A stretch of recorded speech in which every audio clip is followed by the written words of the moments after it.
You're live. Thank you.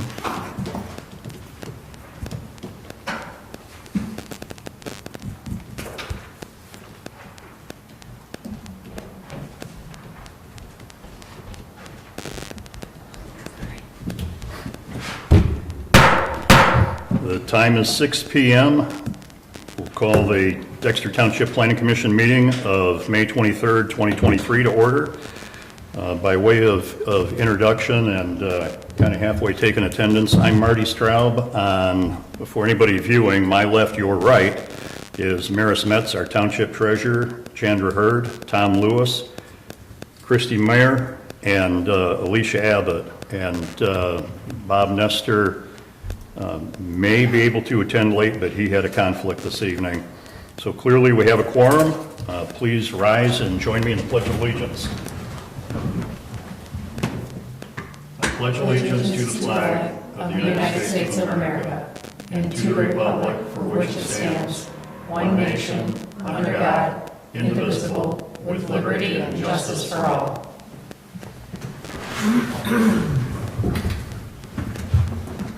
Conflict of interest review. Does any planning commissioner have conflict with tonight's agenda item, which is discussion of the draft master plan? Hearing none. Approval of the agenda. Anybody have any additions or deletions? Hearing none, the agenda will stand approved as presented. Public comment. We have no member of the public here to address us, but if the record would please reflect that we did open that at 6:02 and closed it at 6:02 p.m. Brings us to action items. Tonight's action item is discussion of the 2023 Dexter Township Draft Master Plan. And I'd just like to say before we turn it over to Mr. Rohr, thank you for those who have given David your inputs. Very detailed, very good stuff, so I appreciate that. Mr. Rohr. Good evening, everybody.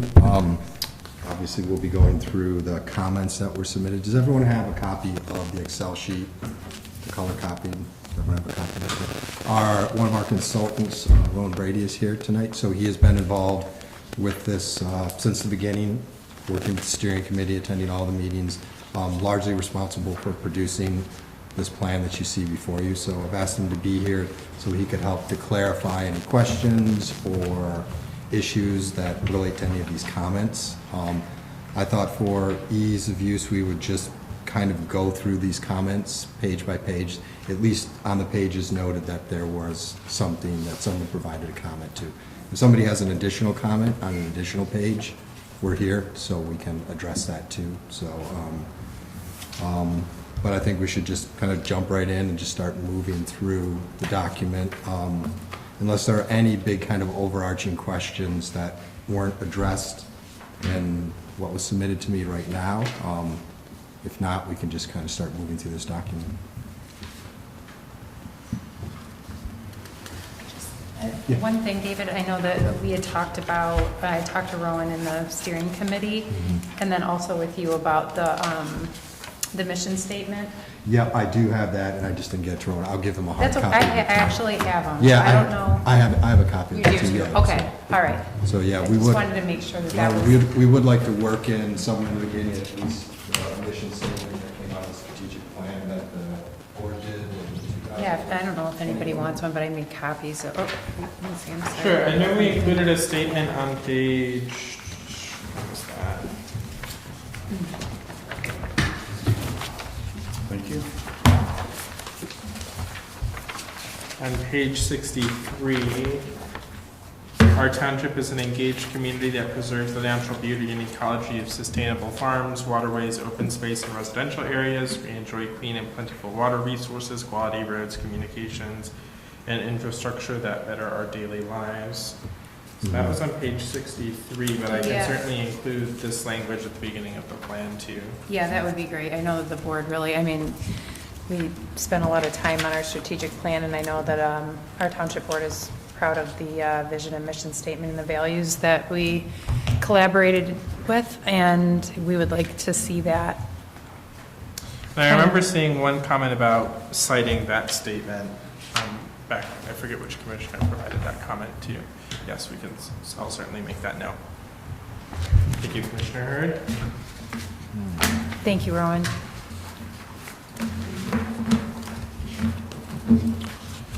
All right, so I guess we'll jump in. Our first comment was from page 10. The little color key at the top is who they came from, but I'll just go through them regardless if we make a comment. So that comment was second paragraph, settlers should be plural. And in my draft, actually it was plural. So colonial settlers. I think the plural is on the second paragraph, the early settlers began. Yeah.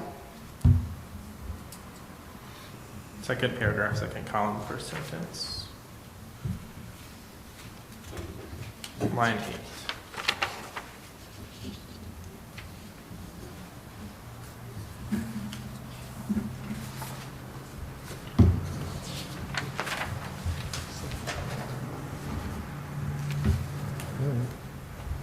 Any objections to that change?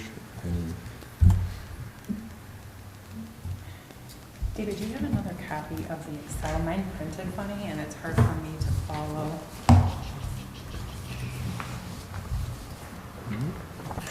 Thank you.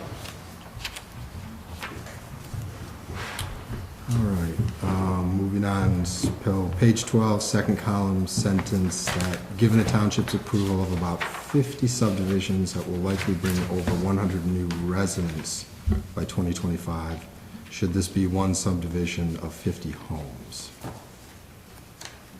I assume we were talking about the Duletsky The Farm? Duletsky, yeah, the Hillside Acres, which is 48 homes, so it's actually one subdivision. That So it'd seems a be- lot more reasonable. Yeah. Yeah, one subdivision, and to be precise, we can, one subdivision, 48 homes.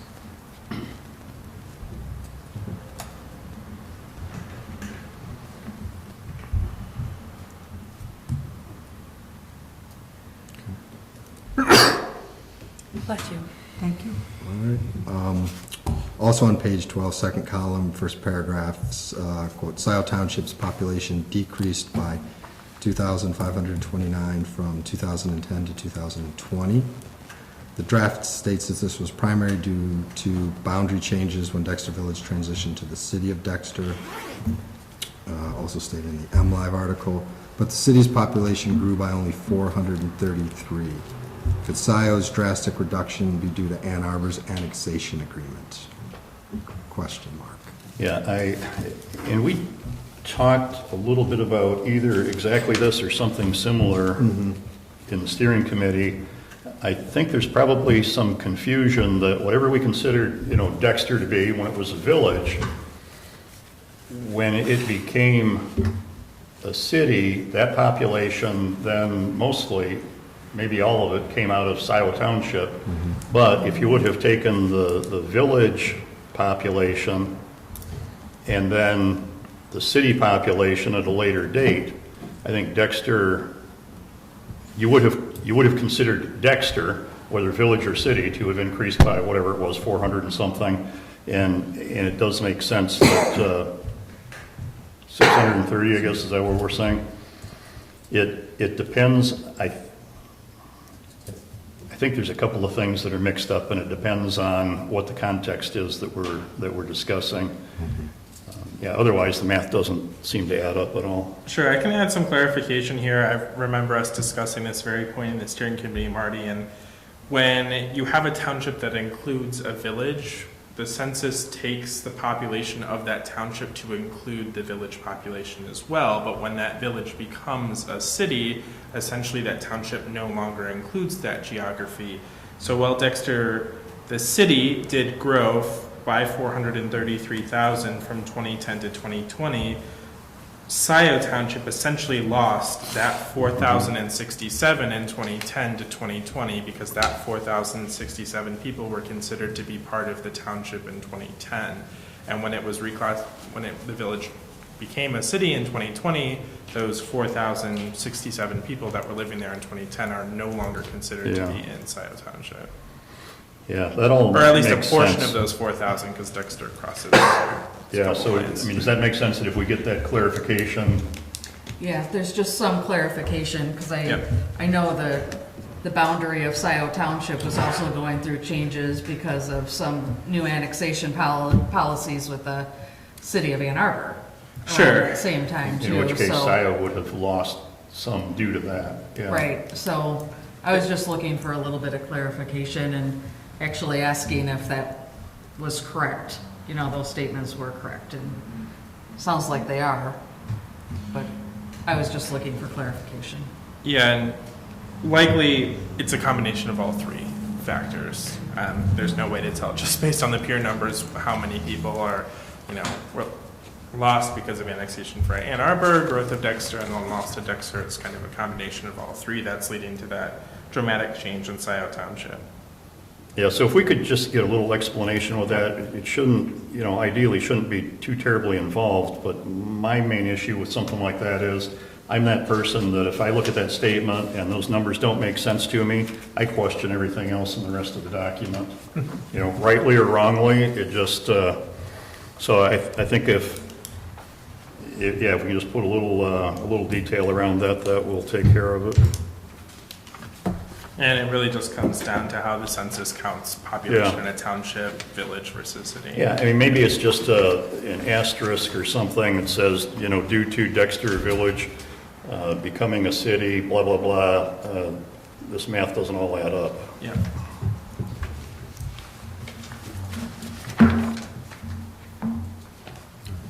Thanks, Sandra. Thanks. All right, jumping to page 16, second column, last paragraph, slight should be slightly.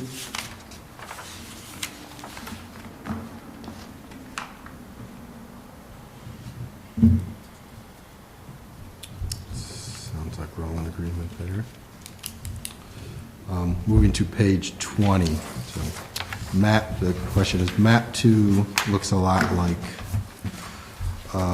looks like a lot of the not limited areas have already been built upon. Is there any way to color them differently?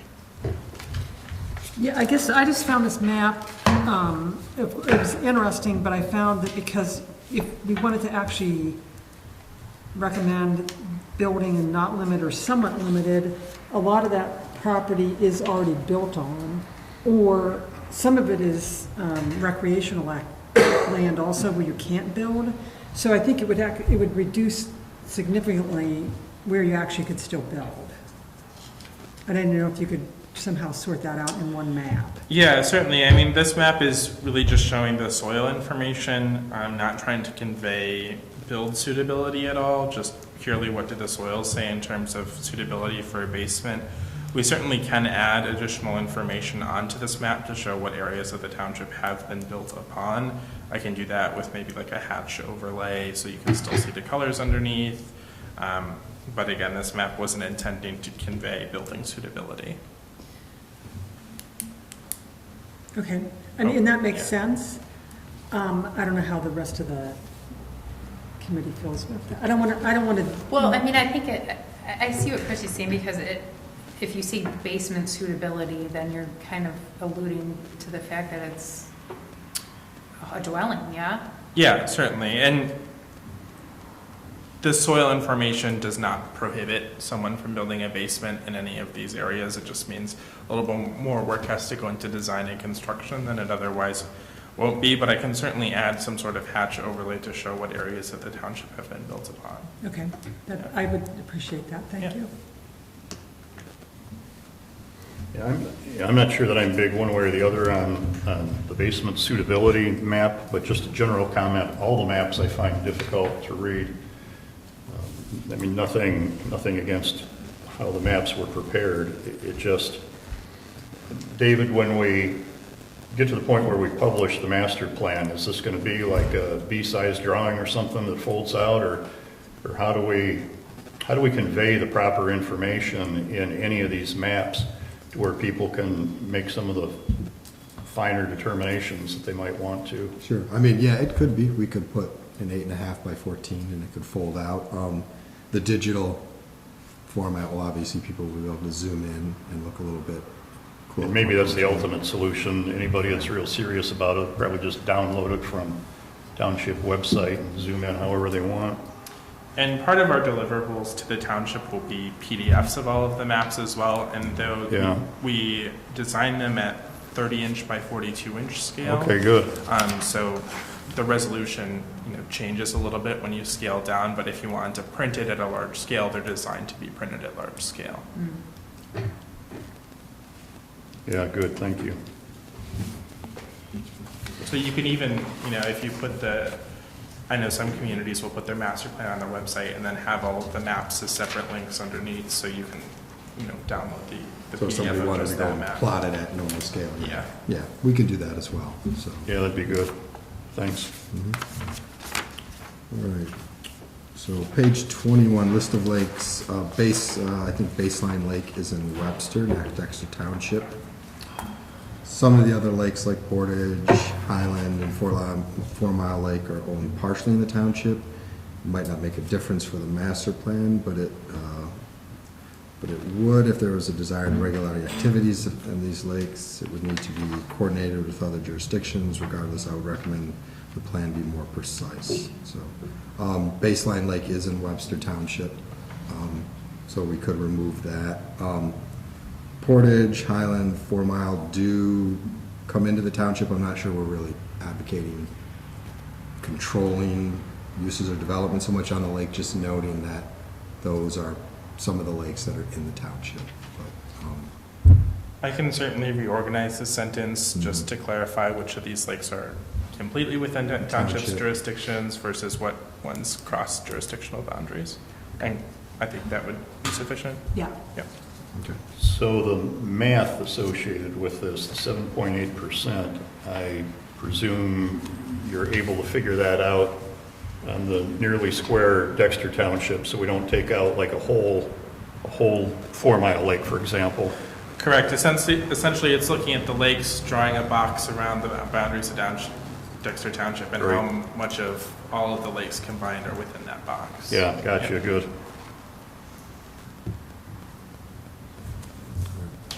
Thanks. Good comment, Christie, thank you. Okay, all staying on page 21. How would you recommend policing, quote, reduction in chemical uses on properties adjacent to sensitive natural features? Would those features need to be mapped and identified for such policies? How many of these natural features are on private land? Yeah, I mean, the simple answer to the question is you can adopt a zoning change or a zoning overlay that would restrict uses within that overlay. So you essentially would draw it around all of the natural features and limit heavy industrial or uses that have those harsh chemical uses, essentially prohibiting them from those areas. That's one way to approach how to control chemicals in your riparian or natural features environments. And how many of these natural features are on private land? I don't have an exact number for you, and it depends on how you define a natural feature. So we don't really even know we don't know if there are any natural features on private land. There certainly are. I can tell you, Okay. I'm sure there are private lands with wetlands on them. That would be a natural feature on a private property. An exact number, I don't have that for you. Yeah. And do we know what regulations already exist to cover that? Whether it's, I don't know, like a DNR regulation, state law of some type, any Well, there's- county, local ordinances, anything? Yeah, I mean, there's a portion of our ordinance has wetland restrictions, and then wetlands are regulated by Eagle as well, too. So there aren't currently any industrial permitted uses anywhere in the township at all. So I guess I mean, I guess a reduction in chemical uses could be lawn fertilizer or anything along those lines, but that gets into a tricky area of property rights, just because there's so many people whose property borderlines wetlands, which include lakes and rivers, and then the different kinds of, seasonal wetlands. So, but I wouldn't be overly concerned about industrial chemicals being spilled in these areas, just because we don't have those uses and we don't permit them. I just didn't know if we needed to, if we're gonna change zoning to regulate that type of chemicals, then we would need to educate private landowners. Yeah, and that's part of what's going on with the special assessment district up on Silver Lake right now. That's part of people fertilizing their lawn, and it makes its way into the lakes. And Right. we don't currently regulate chemical use on private property in terms of fertilizers. Yeah, and I guess just in terms of also including, like herbicides, because I know that we have a fair number of invasive species on our property, which we work on every year. And some stuff, you just need to spray it every once in a while, or paint it, get the paintbrush out and spray it. Paint it. There's some stuff you just can't pull, and it's bad. Bittersweet will kill your trees. So I think that's something that Shander had brought up last time about a sort of a balance between, development or not developing, or, to my mind, like controlling invasive species, which is mentioned in here, but also then having to fight them and occasionally resorting to chemicals or things like, it's just, you have to sort of balance that. Yeah. So I have a question on this page, while we're on this page. This is one of the statements on the second column on page 21, the last sentence, where it says Dexter Township will undertake efforts to update its zoning ordinance to reflect watershed protection best practices. Well, that's a pretty strong statement. It says it will update its zoning ordinance, but there's only really one true action regarding like wetland setbacks that are even proposed. And I see this, and it's in my comments, when we might get to them here in the comments, that there's these big broad statements in the background information making recommendations for change, but then they aren't ever in the action plan. So I don't know if that's like a and it seems like that statement's coming from the consultant, not really the township itself, or there would be actions specifically about that, which everyone just kind of touched on with the pesticides and herbicides, those sorts of things. Yeah, certainly. I want to address your comments, but before that I want to address this chemical issue. So dealing with one comment, moving to the next. This comment is really kind of getting at the heavy industrial uses David talked about, and that there aren't a whole lot of those in the township currently. I don't anticipate there being a lot of heavy chemical use coming to the township. That's not a use I see trending in the township, and of course your ordinance would deal with that appropriately. I'm fine removing this statement if it's kind of causing a little bit of tension in the document, or kind of with the goals outlined here, but it is kind of targeting those heavier industrial uses, which again Eagle does regulate to some extent as well.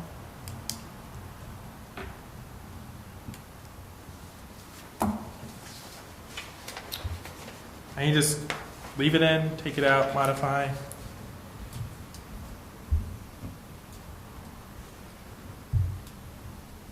don't mind doing it. Okay, great.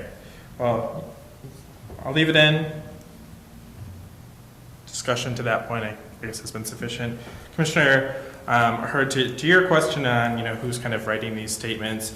Well, certainly we've been drafting the text in coordination with the steering committee, but once this is adopted by the planning commission, it is your document, it is your guidelines to follow for your future work.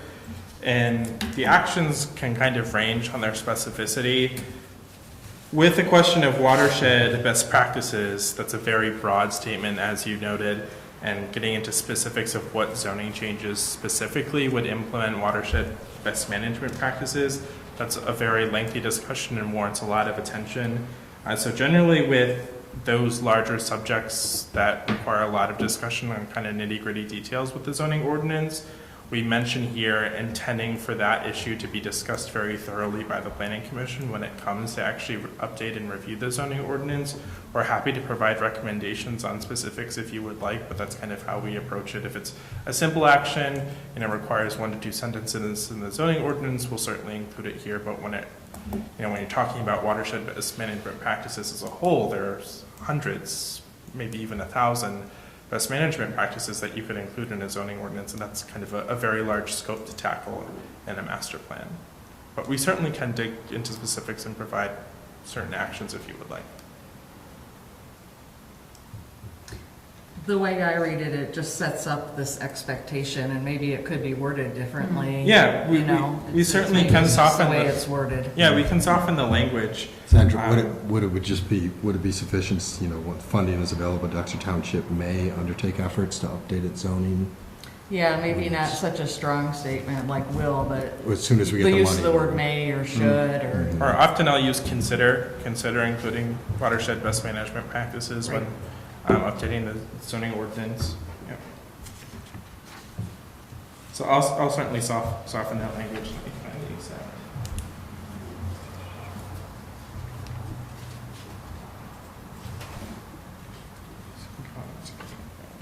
Okay.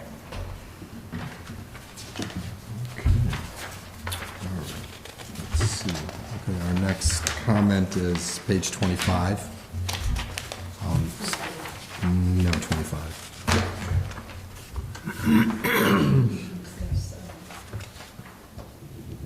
No, I just did. We're on 25. So, does everyone have 25 next on their list? Yep. Yes. Yep, okay.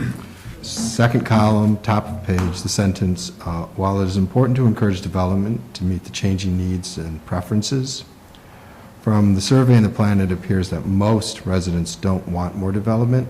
The sentence may need to be reworded. Yeah, I think again here the word encourage is what's maybe misaligned in this statement. Based on the survey results from the community, I don't think encouraging development is the direction that community members want to take with this master plan. And so I think, Could we change encourage to accommodate or something like that? yeah, I mean, I also think, we could even take out the first part of that sentence, beginning of the That'd be good. sentence. Yeah. So then we remove that, and the sentence would be, we wouldn't need the also in there, I guess, but you'd save the, it is imperative to balance development with adequate tree canopy. Correct. Okay.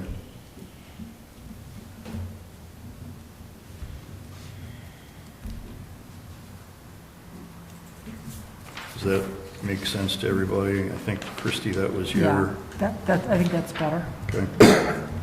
And Commissioner Mayer, I'm sorry, am I pronouncing your last name Yes, yes, you correctly? You also had a comment here about the value of the tree canopy, about balancing it with drainage with gravel roads, protecting electrical grid wires from overhanging trees. We can add language to that effect certainly too.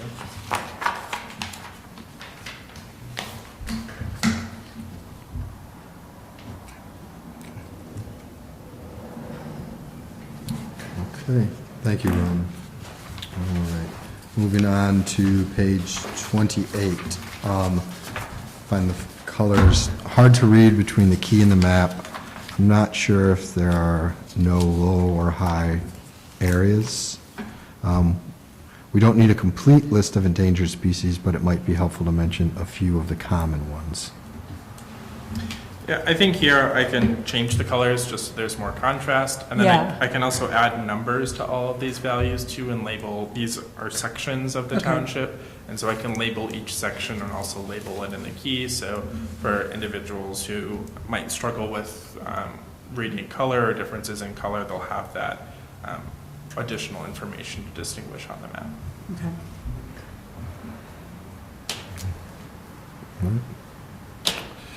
I'll go from like a pink to a green or something. Yeah, I just found the different rust tones. I stared at it and I tried to figure it out, what exactly some of the values were between the key and the map itself, and I had a little trouble. So I would Yeah. appreciate a little more differentiation. I think there are five. There is no low, but it's the next 5. Okay, And this is a data source from the Michigan Natural Features Inventory. And this is, when we pull it in, this is the color scheme that they, I guess, arbitrarily created their data set, but I can change these, no problem.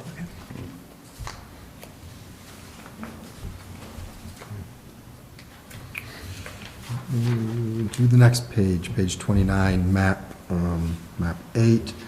I think that the hatched areas are parks and publicly owned land, but I can't find it in the map key.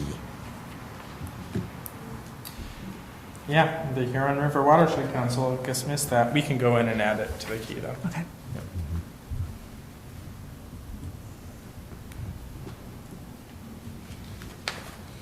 I'll confirm that those are public lands. Just from my read, they are, but just overlay our public lands to make sure those match up.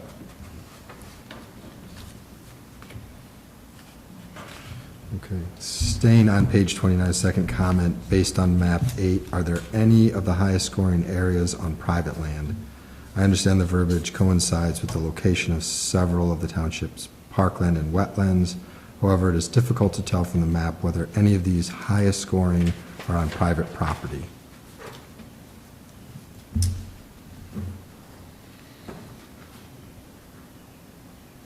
I think there certainly are some of these that have been scored that are private land. Unfortunately, this is a map that's produced by the Huron River Watershed Council, and they don't make that data source available for use outside of the HRWC.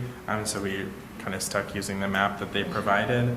But kind of from my read of the map, and looking at the map on page 7, knowing which of those properties are private ownership, I think there is some overlap between the designated natural areas and private ownership. Mhm.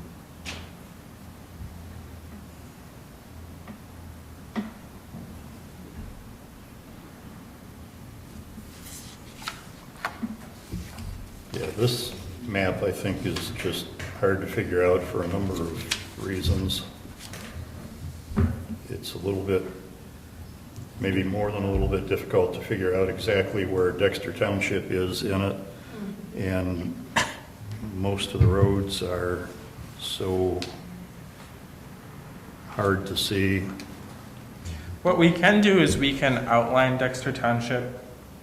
That would be Or- helpful, I think, yeah. Or in map 8, we can essentially draw over this map. We can't change the actual that'd be- map yeah, that'd be itself, cool. but we can draw on it. Yeah. Yeah.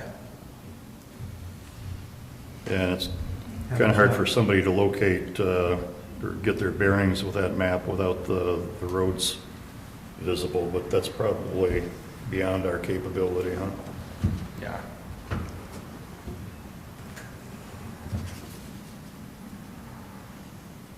Okay. All right. Everybody's moving to page 31. The comment is, can the ski trail miles be reported in miles, not kilometers? Yep. Yeah. Certainly. Christie, the world is moving to No, kilometers. it's not. It's not. I'm not going there. You know, just to drag us off on a tangent for a moment, in the early 80s when I worked at GM Proving Grounds, there was a big initiative, get rid of all of the, mile signs out on the road system. For a while, they were dual, and then get rid of them, and I don't know, that lasted like a year, and it was back to, no, we better put miles back up. So that was the last big attempt that I ever saw, try to convert to metric. Okay. So section 4, land use, page 33, second column, first paragraph. The draft plan states that, quote, "Planned subdivisions contribute to the bulk of residential properties. Of the total single-family residential dwellings in the township, do we know the number of dwellings located within a subdivision versus a non-subdivision?" Or we certainly can find out. Yeah, I don't know that off the top of my head, but we can find out how many homes are in subdivisions versus non-subdivisions.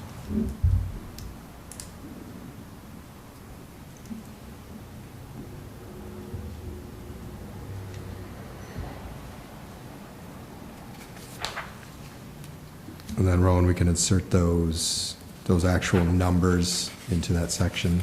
Yeah, certainly. Okay.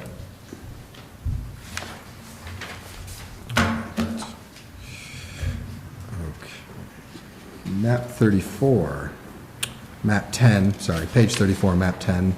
I find the shading on the other exempt, quote, other exempt, and the lakes hard to distinguish from one another. Yeah, pretty easy, 30 seconds to change those colors. Yeah. Thank you. Okay. I think maybe like a purple.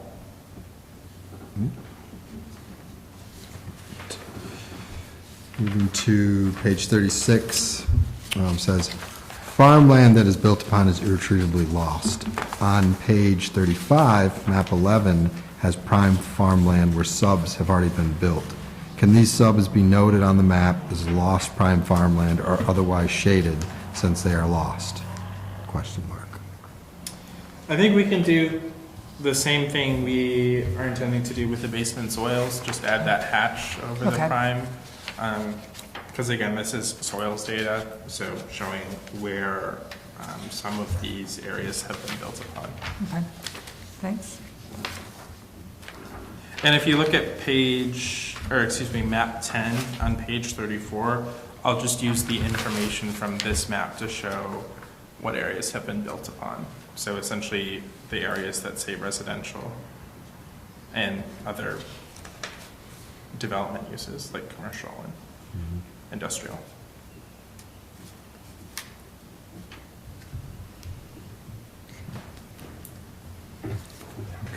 Not, not to keep criticizing the maps, but,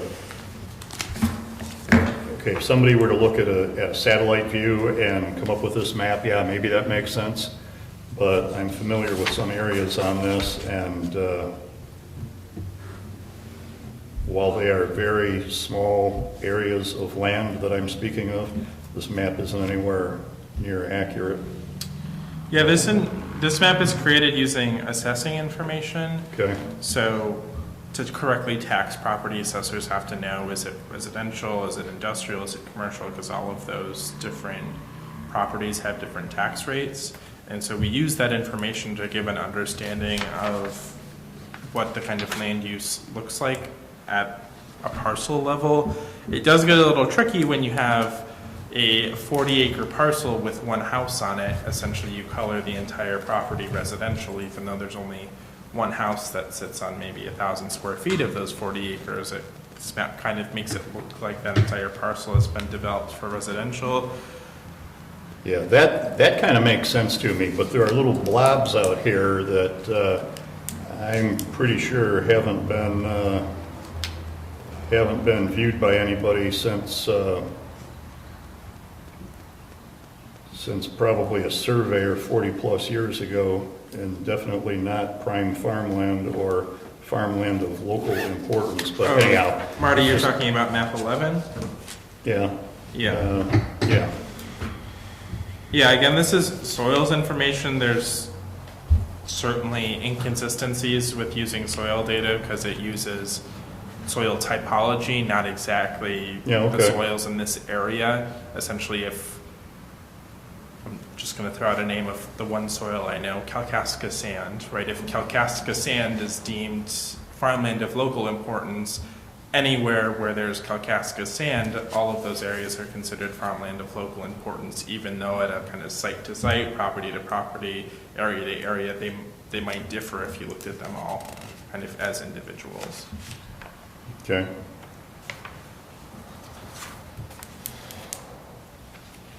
I can add clarification to that effect too in the document. Well, I'm That's not saying do anything special on my account. I just think there's limited value to some of these maps just by the way they were developed. It's not like anybody in the past 5-10 years has actually walked all these areas to make that determination. It could be a satellite view or satellite combined with, any of the, who is it, GIS or somebody that has all the map overlays. But, I think it's going to be of limited importance for what we're putting together, it should generally be correct.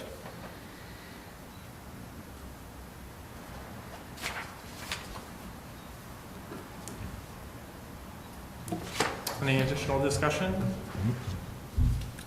So we will be staying on page 36. Quote, there are 1,245 farms in Washtenaw County as of 2017. How many active farms are there in Dexter Township? I discussed this question with Barry Lonick, the consultant for the open space and land preservation, and he estimates roughly about a dozen. So, about a dozen. He doesn't have an exact amount. Some of these farms are large commercial farms, some of these farms are leased to people who farm them, so some of it depends on the definition of. That was going to be my question, how do we define that? So, an active farm can be anybody's hobby farm, I suppose, but I think in the early 80s, we determined that, this is going to be wrong, but something like 5 or 6 families were full-time, full-time agricultural business in Yeah. Dexter Township. So I find that a very interesting question. I think the answer really turns on what's the definition. What's the definition of an And I active wouldn't want to farm? just throw a number out there without also specifying what that definition is. I think that'd be confusing and/or misleading. Yeah, and we have active farming going on in existing open space communities all over the township as well. There's active farming being Yeah. done in Hartman Farms. There'll be active farming being at Hillside Acres when it's done. So, yeah, I went through the consultant, Barry, first because it's kind of his profession. He knows all the farmers in Dexter Township, and yeah, he really didn't have a real clear number for me. I think that's in part due to the definition. How do we define it? So I can dig a little bit deeper, and we can try to define what an active farm is. Yeah, I'm not so hung up as to what the number is, just that whatever that number is has a definition attached to it, so it makes sense to people. I wouldn't want to just throw out a number. It's 5, it's 17, it's 24. What do we call that? And I think there are generally accepted definitions for some of this. In fact, some of our questions in the survey, I think, got to it. Did you make a certain dollar value? But anyhow, as long as those two things coincide, that makes sense to me. The 1,245 number comes from the USDA's agricultural census that they do every 5 years. Unfortunately, it doesn't go any more local than the county level, so you can't break it down into township specific. But David, I can provide you their definition of what they used to consider a farm, and maybe Okay. you can take that to the open space consultant and use that definition to Okay. Yeah, I mean, estimate a if number. we're interested in defining this as commercial farms, I think that's a little bit easier number to come up with. Right. But yeah, how many active farms are there in Dexter Township? Yeah, I can, Roland, let's give me that definition and I Okay, can yeah. see if I can figure it out.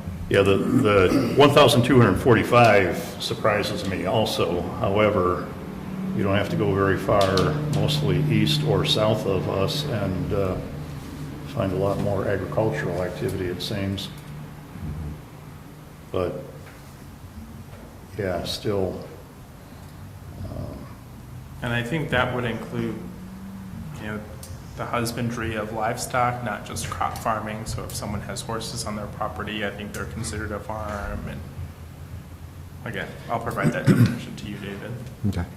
And I guess my feeling is I don't know if it matters so much like the number, and especially if we define it like as commercial farming, and it's a limited number of commercial farms, but just like the whole tenor of the survey and the plan is maintaining this rural sort of experience, in which case then I think it's important to have like encourage the hobby farms and the, the horse pastures and the other sort of activities if we really want to focus on preserving the rural atmosphere. But that might come later with like an ordinance or the, farmlands preservation programs. Yeah. Well, and along those lines, like I said, I came in late to the new township zoning ordinance a few years ago. But what you're saying, Christie, related to a lot of my comments, that we want to encourage open spaces and agricultural activities. A lot of that is going to be hobby-type farms, not your family is dependent upon that type of farm, and yet there were things that were in there that I think it was just because people weren't that familiar with what it took. It was like regulations on barbed wire and regulations on how many sheep you can have and stuff like that. I think those are important things to keep in mind, that we say we want to encourage it. Let's make sure that all of our ordinances back that up. Commissioner Hurd, you were the one who posed this question. Do you have any comments on this? So no, I was just curious, based on that 1,245 in the entire county, Yeah. what that definition was, because the first column, second paragraph, it talks about the United States of Agriculture, the surveys. There's this little definition, and I didn't know if it pertained to that any business that conducted over $1,000 in agriculture. I mean, and that could be someone just selling eggs. Yeah. And so I didn't know if the farming meant that number, especially as it pertained to Dexter Township, was a commercial business or any type of farming-related activity that was over $1 amount. I can certainly add more detail on definition and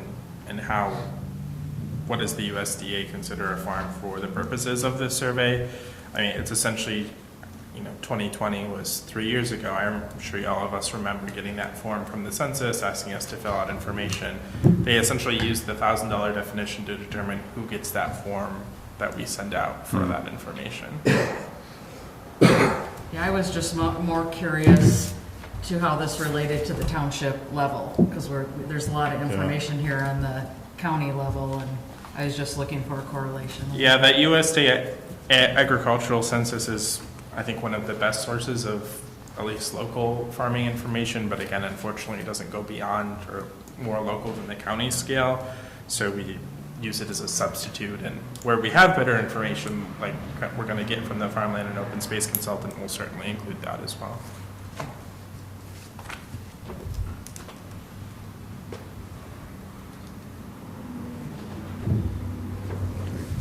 Thanks, everybody. Staying with page 36, second column, first paragraph, quote, Dexter Township's role in farmland preservation could be in publicizing the benefits of the PA 116 program to the local property owners to facilitate the enrollment of farmland in the program. The question is, are farmers able to re-enroll once their agreements expire? Again, consulting with Barry, so yes, they are. Wasn't exactly sure of the timeline, but it was somewhere in the ballpark of re-upping for between 7 and 25 years.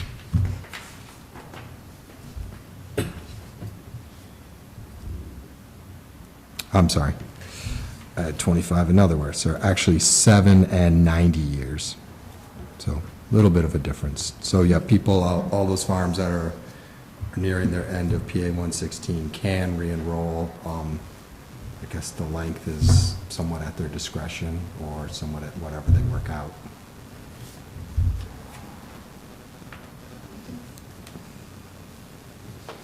And the figure 9 on page 37 isn't intended to be a doom and gloom estimation of these agreements expiring, just to acknowledge that they do have finite dates and they're not infinite agreements. Mm-hmm.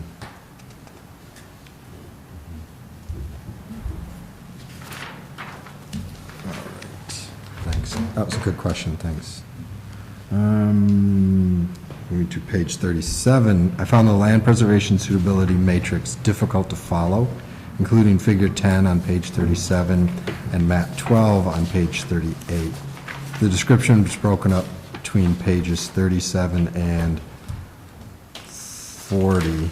I had to do a lot of back and forth page flipping to get the big picture. So I think the easiest thing to do right off the bat is just move the maps to the end of this discussion, so put them after all of the text and narrative.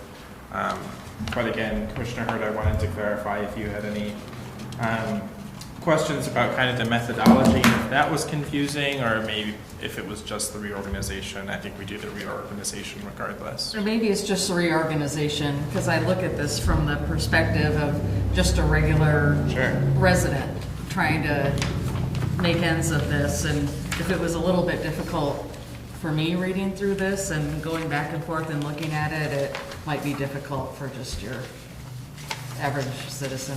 Sure, resident. yeah, I think push the maps after all the discussion, should take 30 seconds. Okay.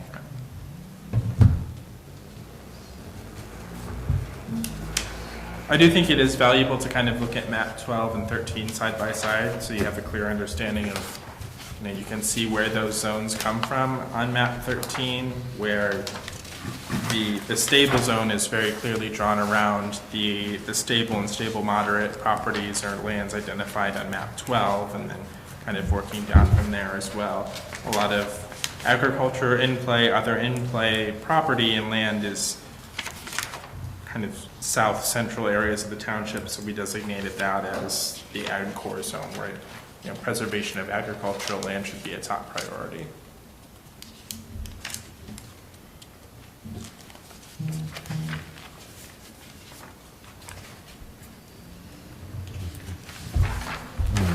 Thanks, everybody. Moving to page 42, housing analysis. Quote, "The absence of immediate overwhelming development pressure provides a good opportunity to engage in growth management planning. This seems to be an important point that perhaps should be called out a bit better.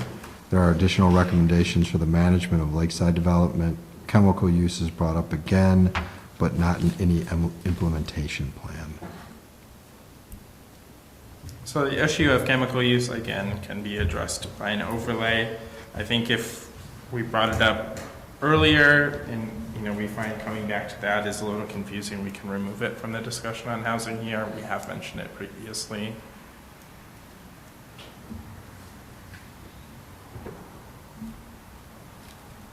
Commissioner Hurd, I'm going to look at you for discussion. No, well, I just thought while I was reading that part of the paragraph seemed to be a pretty important point as I was reading it. And I didn't want it to get too buried in that paragraph where people were skimming over this. It was more of an observation of mine, not something that I would change if there's no reason to change it. Sure, I do agree with you that that is a very important statement. So, we could even pull it out and put it at quotes at the beginning of this chapter, just as an introductory sentence, kind of right underneath the point. So apologies, people watching this later, but kind of put it right here, in addition to keeping it in the text. That makes sense to me. Yeah. Chandra, that sounds okay to you? Yep. All right, thanks, Shannon. Thanks, Ron. Moving to page 46. Mentions 2 special planning areas set out in the 2011 master plan. Per our conversation, at least one of those no longer exists. Chris, yeah, you and I discussed this. One of those special planning areas was basically down where Corman Farms is. Yeah. At Island Lake, and which the original master plan actually was produced before Corman Farms existed, and some of those other single-family homes were built. So that area really is essentially built out. There really isn't going to be any more, very little residential development over there. And I don't recall, I think that second special planning area was north up near Little Portage. Was that correct? I don't recall, based on that map. And I looked at the map a few days ago, but I forgot which area it was.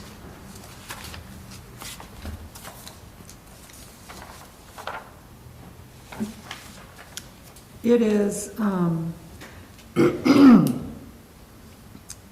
no, it's actually at the intersection of North Territorial and Dexter Pinckney.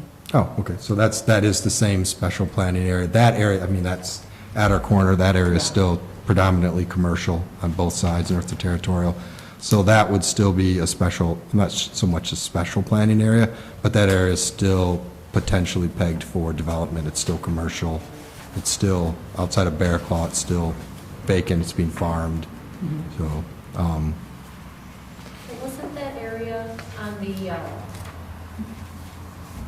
wasn't that area listed as farmland of importance? it may have been, but it's still actually technically commercial property. So while it's being actively farmed by the Esch family, it's still, there isn't any movement to have it rezoned. They'd like it to remain C1, which is commercial. So that's been the most consistent commercial corridor outside of the small 5-acre parcel at Town Hall and Territorial for the last 20 years in the township. So I would expect the farmland preservation, they are looking into buying the development rights of that. I just don't know if the property owners have come forward because it's a voluntary program.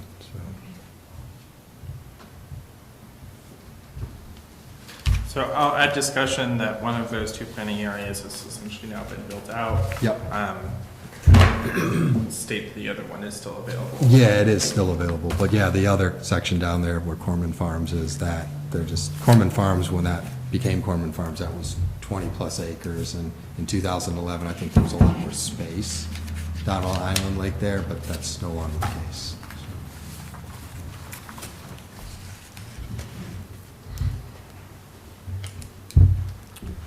All right. Okay, staying on page 46, so second column, third paragraph, there is a reference to, okay, planning areas, it states they should be renewed. This is never mentioned. Okay. Yeah, Chandra, this was your comment, the planning areas, this is never mentioned again in the implementation section. Yeah, this is just my comment Yeah. again, where there's a recommendation for an action in the background, but then it's never mentioned again later. Yeah, And I'm not making really a recommendation to take it out or anything like that. It was a notation that I can continue to see, and it actually is second column on the top of page 47 is where that statement appears.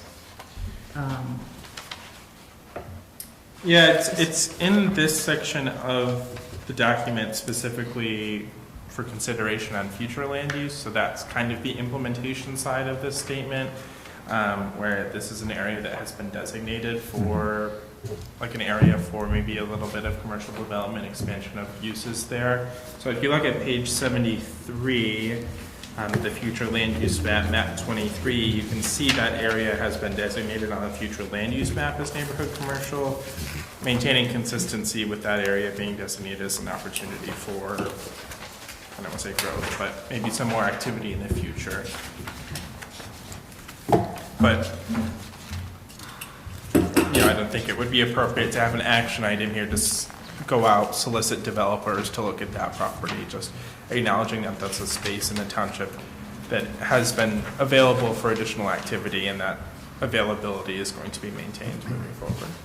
Okay.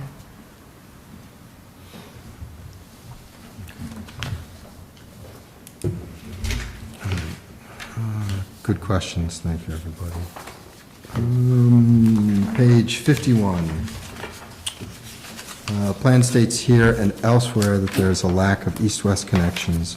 In addition to the North Territorial, why is Island Lake not considered an east-west connection? Is it the one-lane underpass in Dexter, or people avoiding the city because of poorly timed lights? And I think Island Lake turns to gravel at some point, but it goes across the township. I guess a few questions in there. Yeah, I guess, and this is my comment, and I don't really think the plan needs to be changed, because this is what people, how they think and feel, but I just don't understand why they think and feel like that, because this is a east-west connection. It's not like North Territorial is only one, so I don't know if people don't like using it because it turns to dirt at some point, or, you have to go through the city to get to it, and I don't live in that part of the township, so I don't know why it doesn't have a better image. Well, I live in that part of the township, and I grew up, and I'm from Chelsea, and to get from the corner of Dexter Town Hall Road and Island Lake, the only way to get to Chelsea is to continue on Island Lake to Lima Center and travel 2 roads of dirt to get down to Chelsea Dexter. There's no way to get to Chelsea or to get to I-94 if you want to go west. Just traveling down dirt roads to Yeah. get to I-94 to go Not west. great, not great. Or go back to Dexter and Yeah, head you east you and can then. go out of your way and stay on pavement. Right, yeah. so it's more Yep. getting to a freeway, getting to the next city. And I know Territorial takes you to, M52, and then you could head to Chelsea that way, but there's just not that southern east-west connection for me to go west. Okay. Yeah, I think the term east-west connection, while Island Lake certainly stretches from east to west, you don't really have connections to the east and to the west via Island Lake like you do North Territorial. Okay. Yeah, I just found it confusing, and like I said, it's not the plan itself as written, I just didn't understand it, because I go down there and go to Rulig's, but that's about it. I just don't spend a lot of time down there. Can I make a comment? Out of turn here. I do live in that area, and I take Island Lake to get here and get home every day. And Island Lake does connect east to west. It connects Dexter with Workner Road, which goes south. So there is a connection in each end. Workner Road takes you down 52. 52 takes you into Chelsea.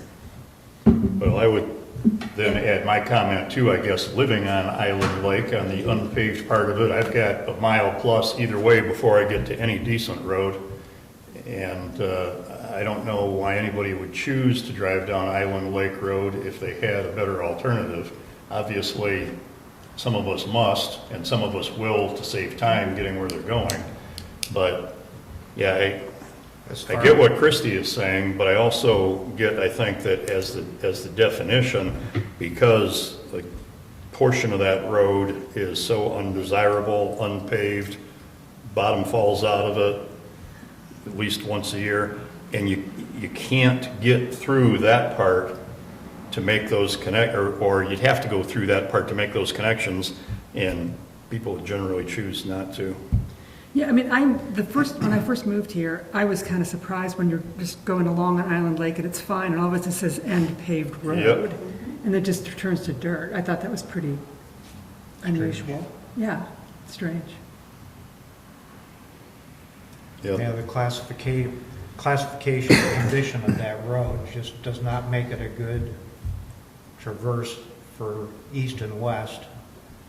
Yeah, well, and I actually took a look at the traffic counts. I think even on the unpaved part, I think there's like 1,100 cars a day or something. So it seems to me like it would be the prime candidate to be paved. But Well, what I was told many, many years ago is that because of the issues that it has, unless they could eliminate the curve, the hill, and some of that, which would require straightening the road, which I think is a practical matter. The road commission probably never do, but I think they would also not want to pave it in its current configuration, because then they create some issues where it's a roads question, it's a road commission question, but over all my years, the road commission seemed to be very aware of creating or furthering what could be a liability to them. So, okay, a thing's been gravel for, 100 years. If we pave it now, we own any problems that have been created. I'd be all in favor of paving it, certainly, but I think there's some practical issues that will, in my lifetime, stand in its way. There's a lot of buildings that are really close to the road surface, aren't there? Farm buildings along... Lessers are pretty Yeah. close, but I'm surprised that some of the newer homes that are on the paved portion just east of Lima Center Road, just to look at them, seem pretty close to the road. They meet the setbacks. I think we've maybe talked about that before, but yeah, it doesn't look right to me. Yeah, I don't know if you were to turn that into a real road, what it would mean for lessers, but I think as a practical matter, you would take the intersection of Island Lake and Riker and take it behind most of Lesser's property, bring it back to Island Lake Road before you get to, what the heck is that? I always confuse Donner Road and Dancer Road, but bring it back in before that. Okay. But, that's probably an impracticality given the expense, if nothing else. Well, isn't it unreasonably expensive to bring that road up to the standard? Because they have to, do a lot of extra work just to make the road forgiving for how people will drive on it once it's paved. Yeah, and every few years, the county brings in, huge limestone to stabilize the base. So east of Lessers and west of Lessers, the bottom will fall out. It goes over some lowland. I shouldn't confess this in a public meeting, but my wife tore the front end out of the old-fashioned Expedition where it was based on the F-150 full frame, tore the front end out on a portion of Island Lake Road where she's just cruising along and the bottom falls out. You look at, probably speaks to some other issues, but if you just looked at it and didn't realize how bad it is, you don't realize that all of a sudden you're into mush. And the mush lasts that far, and then it becomes not mush, but you're already down in it. Got ugly. Yeah, it was quite the discussion at home, but the road is just terrible Yeah. sometimes. Hey, before we, I don't know if we were ready to move off of this page or not, but well, I can hold on to it. I think there was a second item on there that we haven't addressed, right? Yeah, we did have another comment on page 51 is each new residential dwelling generates 10 daily trips. Question is this seems Yeah, high. and I don't know that I've ever questioned that before. I think we saw something like that when we were dealing with the Duletsky property and that, but I'm trying to think back when different kids had different events at different times, and even then, 10 seems like a lot to me. I did notice this doesn't have a source attached to it, so I can, That's what they said. one, look up, confirm, and then two, change in source if necessary. Well, source regardless, but. Yeah, I could see that it could generate up to 10, but 10 just as an average blanket statement, yeah, seems high to me. Yeah, I agree. 6 is a number I see a lot more common with rural single-family dwelling Yeah, units. that would make sense. And still staying on page 51, second column, third paragraph, there's a reference to map 17 above. The term above should be deleted Oh, yeah. or replaced with below. The map is on the next page. And it's actually map 16.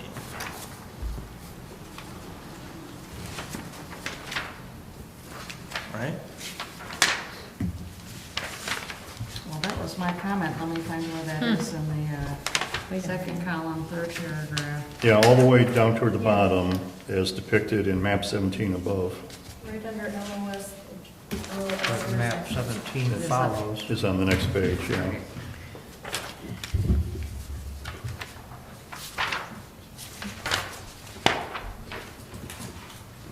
It's on page 51? Yeah, Yeah, page 51 is the comment, yeah. Oh, I'm on page 48, that's why I'm having trouble Oh. finding it. Oh, okay, I see, yes. Sorry, I had forgotten to move ahead, yep. A term above should be removed. Yeah. And I guess to make these maps maybe more useful as standalone, for example, map 18, Payzer ratings, and then it says what Payzer is. This one, we don't define in any way LOS. It's defined in the narrative, but not on the map itself. Would that be helpful maybe in some of these maps where acronyms, abbreviations, buzzwords are used that they could have a little definition. I can certainly add that, Marty, yep. That hadn't struck me before. And something else that, so the other comment that I had on 51, and I think it's on 61 of the page after the, no, that's the wrong page.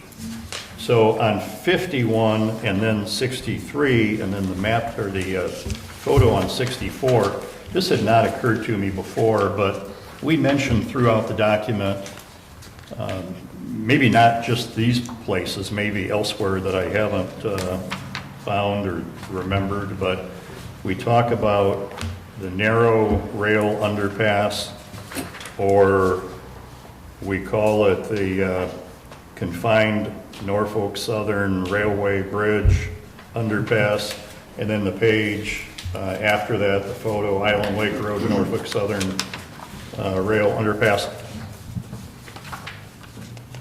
I'm kind of thinking that we ought to refer to that as the historic rail underpass for a couple of reasons. One, it's historic, but two, every time we mention it, it's in the context of a hindrance, and that bridge is never going to be removed. There may be some other way to fix that intersection, although I think it'd been determined a long time ago that bypassing Dexter is not going to be one of those ways.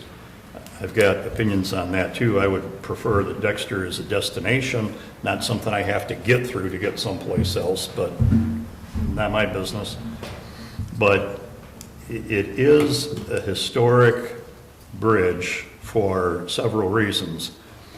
Number one, it was designed and built by, and I'm going to get some of this wrong, so I'm just going to stick to those things that I'm reasonably sure of, but designed and built by either the first or one of the first African-American graduates of University of Michigan College of Engineering, and the construction, and also if you take the path upstream of that, downstream of that a little bit, like walking on the path to Huron Clinton, very similar bridge, but both of those are at an angle, and it's a very specific type of construction, probably not be all that big a deal today where we can use CAD to figure out all those angles and sizes and stuff, but for its time, that was quite an accomplishment. And then also there's a little bit of history involved with why that's even there, because Mrs. Whoever it was got hit by the train, I think it was walking to church one day or walking to town for groceries or something like that. So there is a lot of history surrounding that. It doesn't really get much mention, like historic marker on the bridge or anything like that, or at least not one that's visible. So I just wonder if we could maybe have a little footnote in one place in here that does capture the true facts, not my trying to remember the facts of the history of it, but then just refer to it in some context like that. So there's no expectation that anybody is ever going to widen that, tear it down, do something that's more travelable that will actually relieve congestion. Anyhow, I didn't want to sound like I was getting on the soapbox over that, but I think we should put it in proper context. It's a pain in the butt, but there's a reason, and there's a reason why it will continue to be for some of our lifetimes. Wherever that bridge is mentioned, I can make sure it's referred to as the historic. That'd be great if you would, please. And then the first mention, if there's an asterisk or a footnote. And a footnote with the history of that. Yeah, I could come up with the history, but there's probably, your associates that can better research that history. Sounds like a good job for an intern. There was a couple articles in the Sun-Times News about it. Yeah. Last August and last September, there was articles about the bridge, one about the history and the architect, and then the other one was about, is anything ever going to be done about the viaduct? They call it the viaduct. So again, referring to it as the historic rail underpass. Yeah. Footnote, first mention. I think that would be good. I think it would just help explain why it is what it is. Yep, I like it, Marty. Yep. Thanks, Marty. Yeah, I should have picked up on that a long time ago, but anyhow, here we are. Okay. All right. So now we're on to page 52. Troublesome intersections. What about the intersection of North Territorial and Huron River Drive? Question mark. It gets backed up during the evening rush with people heading north on Huron River Drive. Is this considered a Webster Township problem? I thought the Huron River Drive was shared between the townships at this point. So yes, Huron River Drive is shared, half between Webster and half between Dexter Township. I do not know, Christie, on the chair of the local moves committee, is there some agreement in process to have that road fixed or maintained between the two townships, or? Well, you know, that intersection south of it, and this is my next comment, which I think honestly is kind of irrelevant once I looked back at it, because your date is from 2021. Last fall, they fixed that road. It is beautiful. It was so bad. And now it's a dream to drive on. So the map still shows it as poor, but it's good. And I don't know, I mean, they do jointly maintain it, and then, like, when the dirt part was fixed last year, it's half is Webster Township funded, half is Dexter.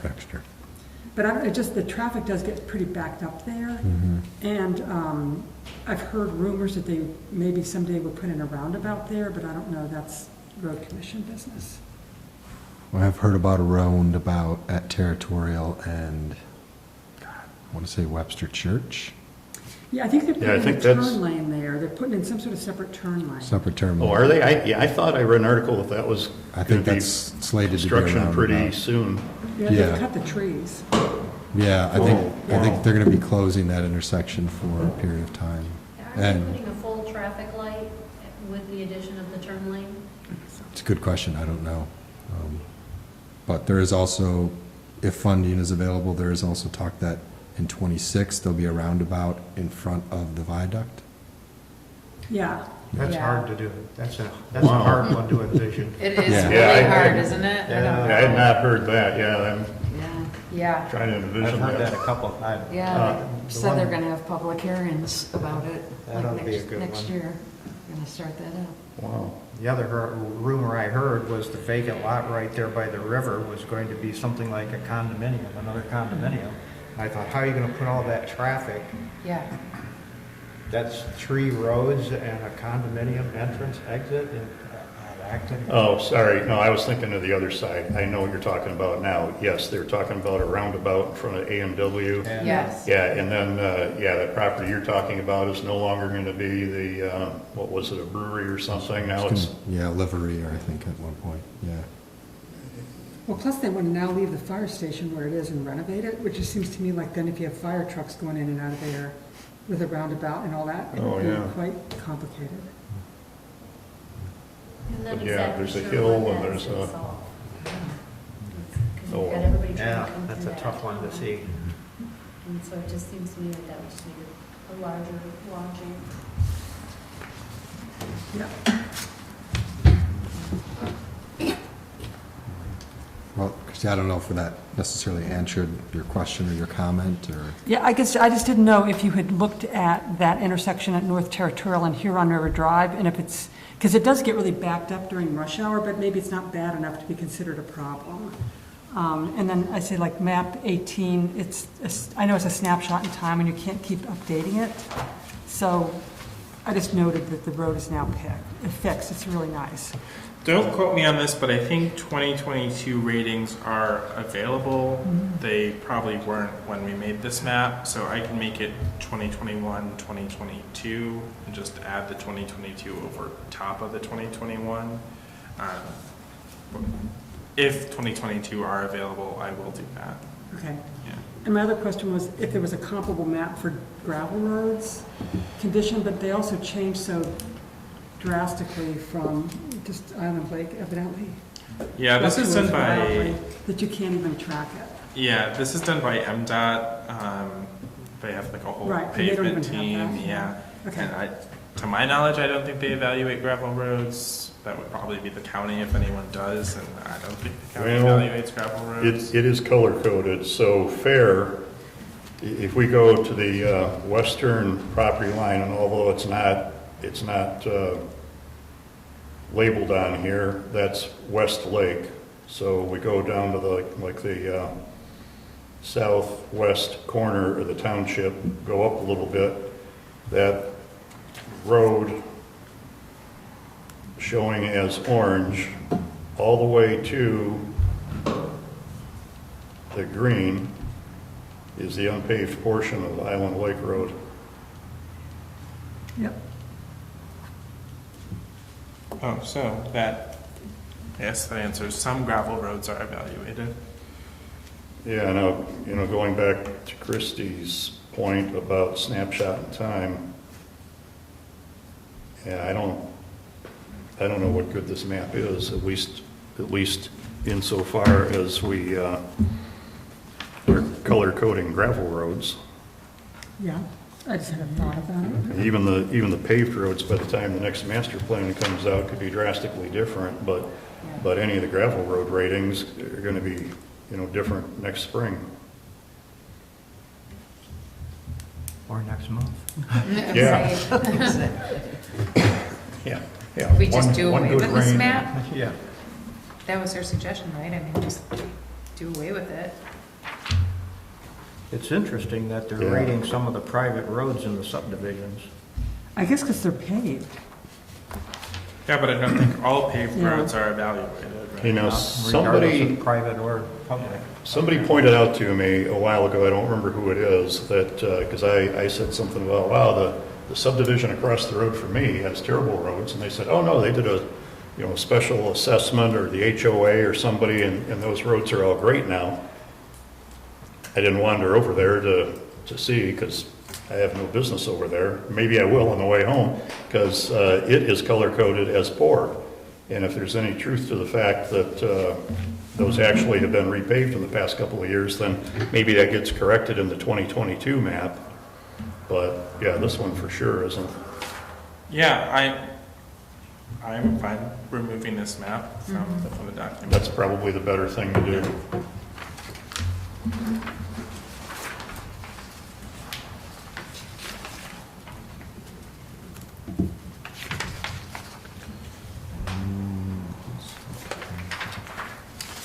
All right, so sticking with maps, page 55, the colors are hard to distinguish. Yep, here I'll just do more contrast.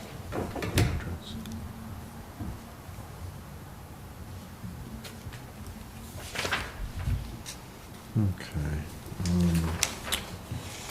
Jumping to page 58, the comment Pinckney, recreating should be recreation.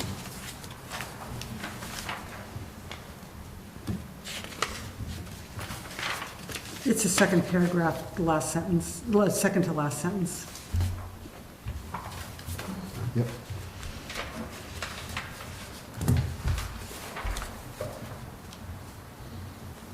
Okay, so Pinckney recreation area. Okay. All right, moving to section 7, economic development, page 61, second column, second paragraph. Quote, in Dexter Township residents, I would suggest a comma after the word township.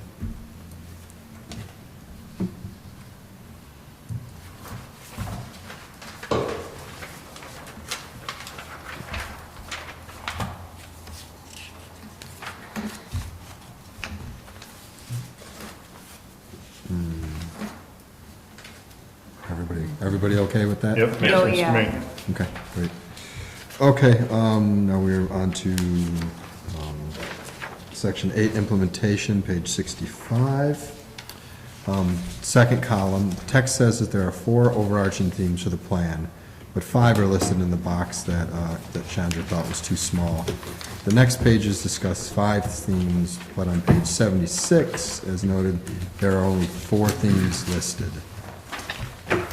Yeah, there are 5. So that 4 needs to be converted to 5, and on page 76, the theme that is missing from this action plan is management of our traffic. Right? Yeah, no, No. it's not that one, it's the It would thoughtful planning for. I think it would be management of development.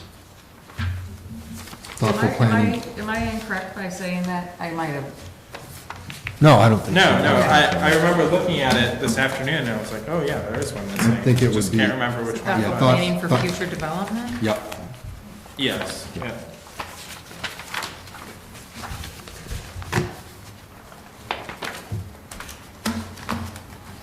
There are five, yes. Thank you, Commissioner Hurd. Commissioner Mayor. I stole it from Chandra. She should get the credit. All right. Staying on page 65, first column, first paragraph, quote, "In addition, SEMCOG, the Southeastern Michigan Metropolitan Planning Organization, MPO, is forecasting an additional 552 new households between 2015 and 2045. Section 5, page 44, already states SEMCOG's 2045 prediction to be 644 additional households. Why introduce a new number? Yeah, this is probably just a math error. Just how we subtracted was probably incorrect. So I have the correct figures, and we'll just make sure they're consistent between the two. Okay. Thanks, Ron. Okay, jumping one page to 66. Consider partnering with the Washtenaw County Conservation District on these initiatives. It just struck me that we mentioned the Huron River Watershed Council a lot of times as an entity that's involved in, policy, and I just find this organization to be, I personally have found them to be very helpful and knowledgeable about farmland and plants and local issues. Yeah, I think that potentially we can add partners on these pages of the cornerstones or on page 76 in the action plan, listing some partners that can help achieve those actions. I mean, 76 does mention some partners already.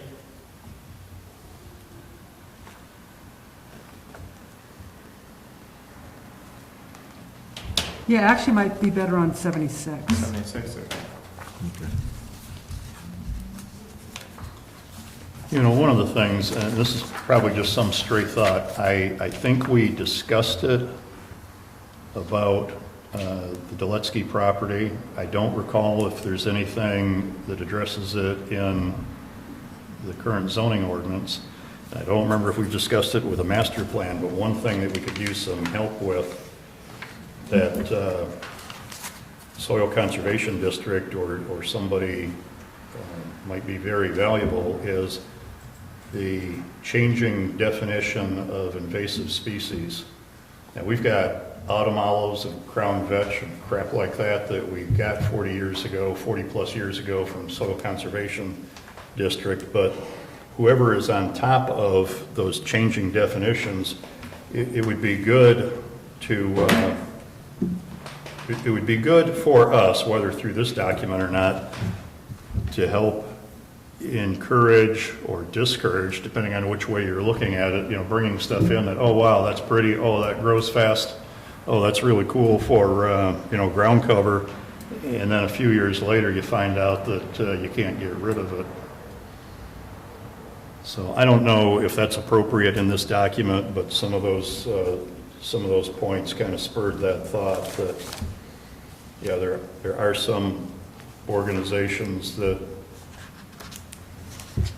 I would expect to keep the up-to-date definition, and we should recognize that. Maybe not, I'm not saying list them in master plan, but we should recognize them when we do site plan reviews or something like that, where, okay, you're going to take out some trees, we expect you to replace it with something, but like we did for Duletsky, I think there was a definition of either replace it with this, this, or this, or don't replace it with, or don't add these things to it.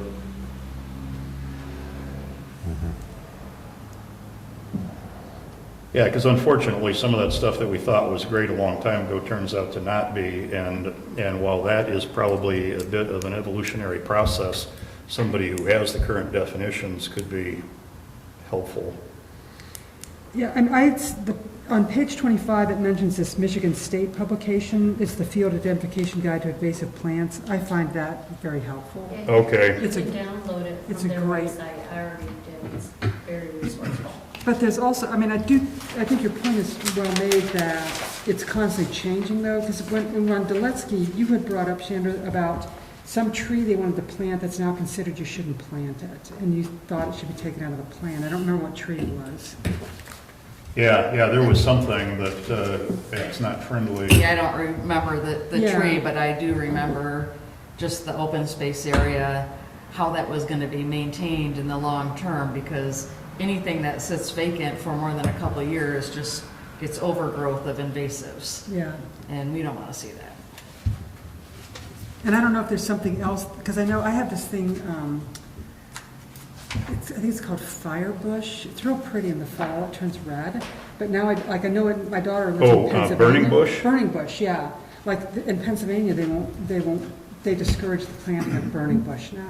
We've got some, and yeah, I think they're beautiful, and my wife told me not too long ago that that's actually considered an invasive Yeah, it species, is I now. guess. I did not realize. Well, it didn't used to be, but I don't know who, who keeps up with this information. Yeah, I don't know, and I think I said, well, how can they be? Those are the same 5 bushes we've had all these years. And she said, no, look over there across the driveway. That little red thing and that little red thing, that's all shoots that have come up. I think in the DNR, right, you can find a lot of information That on, would seem like the logical place. yeah, I believe it is. I mean, I look up a lot of different plants and that's usually the source that I go to is the DNR, so the DNR website in the state of Michigan. Yeah, and I mean, the good thing about pointing to a guide like the Field Identification Guide is that is a document that clearly is going to be updated by MSU, so if you just point to a resource that you know is getting that attention. Yeah, that's good. As I said, it was a stray thought based on the conversation. I thought that we had dealt with it someplace, didn't realize where it was.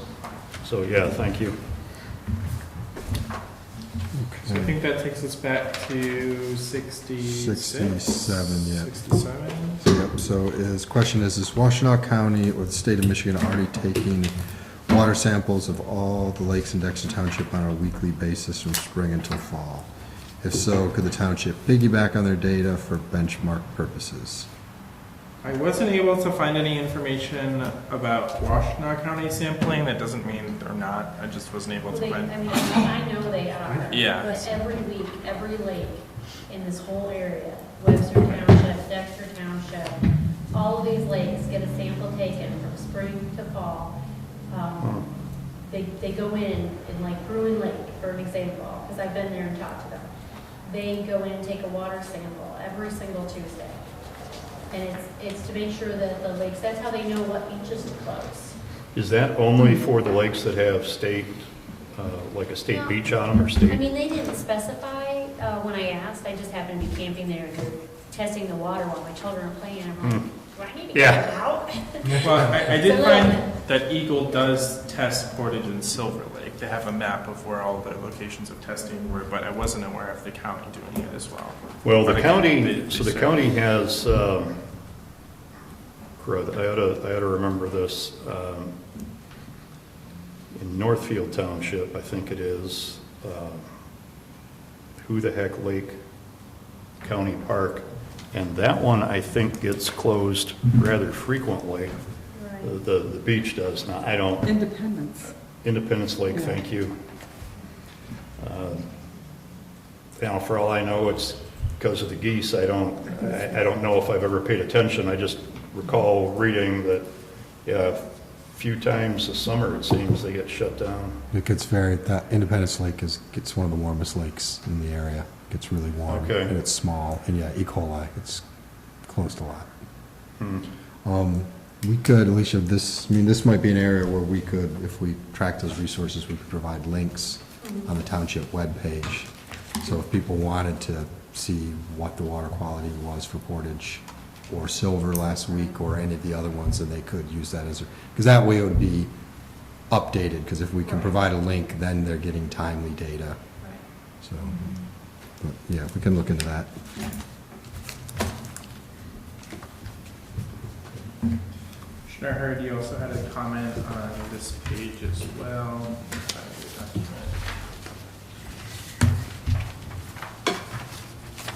Chemical usage reduction, talked about that as well.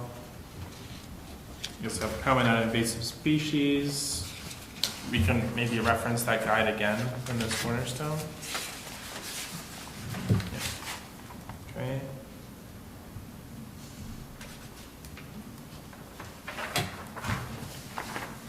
Investigate the inclusion of sustainable energy technologies, and then the EV building blocks. Yeah, I think those can move to the fifth cornerstone, creating a sustainable community.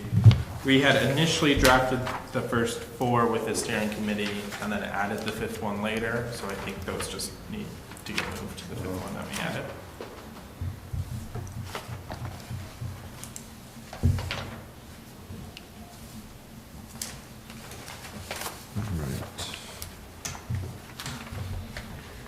Let's move to page 68, if there were no other comments on page 67. Okay, 68, if the issue is folks getting bogged down in the city of Dexter, I think it needs to be added as an entity in trying to address traffic issues. On 68, it just says that the road commission in Webster Township should collaborate with Dexter on the intersection, and then the city is listed as additional partner on page 76. So just adding them Yeah. to 68 as well, yeah. Yep. Okay.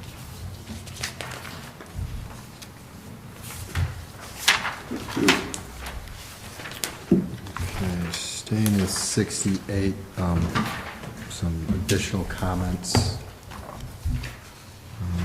Let's see, management of traffic.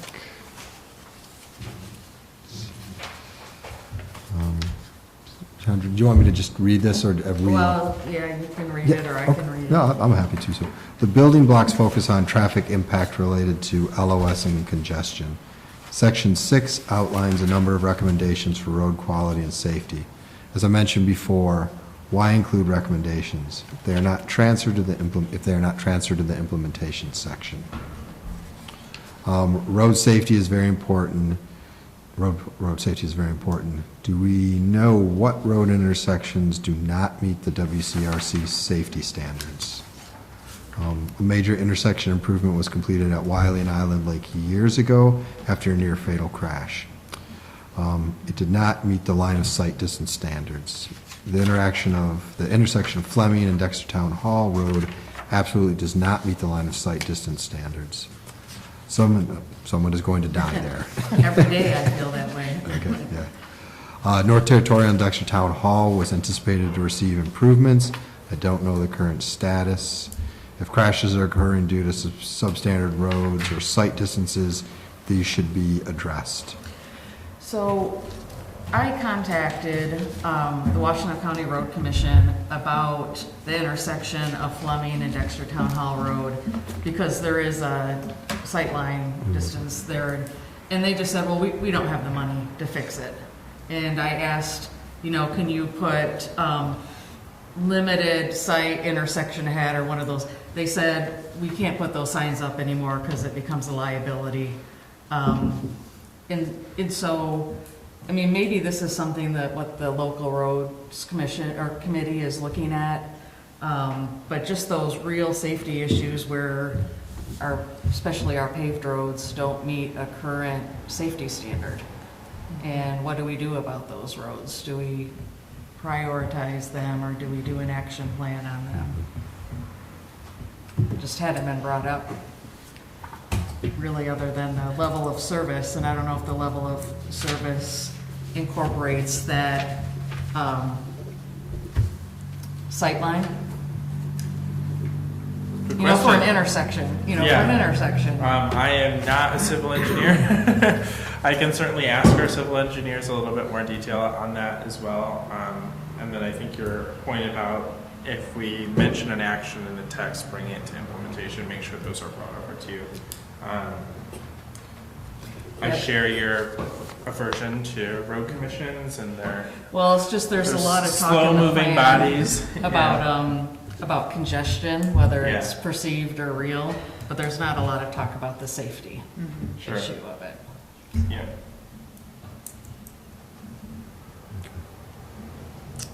Good points, actually. Jen, do you want to read your comments, because these are a little bit more in depth, and you think you have a better sense of what? My comments Yeah. for. For page 69, Okay, we're moving on to 69. or did we, I'm sorry, I didn't mean to cut No, I think 68 we're short. okay. I guess my question before moving on, regarding just traffic in general, is the local roads committee taking a look at this section in terms of the roads? We will, certainly, yes, Okay. yeah. And I mean, and this probably shouldn't go in the recorded minutes, but, you know, one of the reasons the local road committee was started was because the township board felt like there wasn't good communication between the commission and the board, but I don't think having the road committee has improved it much. They're very, I just find them very sort of, they operate in sort of a clandestine manner. I mean, like, you just can't get a lot of information out of them. And generally, we've gotten referrals from, when a citizen calls a township here to complain about the roads, because they'll call the road commission, and the road commission actually tell them to file a FOIA request. And it just, and you know that there's no documents available. They're like, why wasn't my road plowed? File a FOIA. It just, I mean, it's really doesn't make a lot of sense. So they don't seem to really be willing to provide a lot of information. And I do find a lot of times they'll just say, oh, this is, yeah, we know it's a problem, but there's no solution. You know, like, you can't get a speed limit. If people are speeding down your road, you can't change the speed limit. It just can't be done. So they do. I find them odd. I find them to be an odd organization in many ways. But no, I will certainly bring this up. I will bring up your concern. I know Karen is going to meet with the road commission tomorrow, so I'll tell her tonight about, and she can bring it up with them again, hopefully about that intersection. And then going forward, the road commission will certainly look at this plan in terms of the traffic.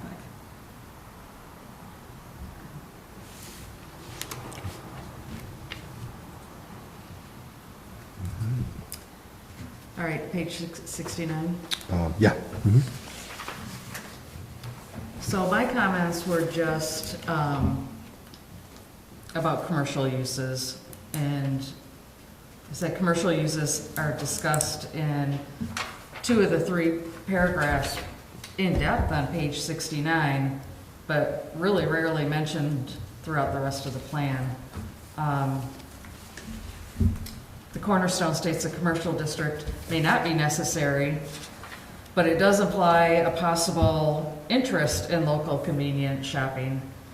I think these are more observations I'm making about this particular cornerstone, because I'm not really making a recommendation to change anything. Sure. And, I mean, even tonight, we really, for the future land use stuff, we haven't really talked a lot about commercial, other than it looks like most of the township, based on the survey, would only like to see it concentrated at Dexter, Pinckney, and Territorial, you know, that little area beyond anything else. And then I say the 3rd paragraph, last sentence, didn't read right to me.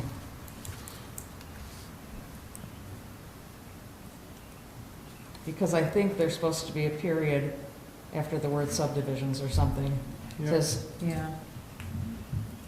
That comma is kind of in there, weird. Survey respondents prefer large lot, single-family residence, and open space subdivisions, comma, smaller homes clustered. Open space should be considered as a strategy to protect and preserve natural places within the township. Is it supposed to be a period, or is that supposed to be 2 separate sentences? Yeah, I'll just make them 2. But Okay. yeah.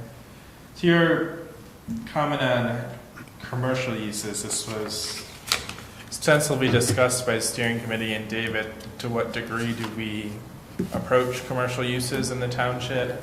And I mean, David, Marty, Maris, please chime in. But I think kind of what we settled on is not discouraging them and allowing the commercial uses that are here to continue, but not actively pursue commercial development as like a larger economic development strategy.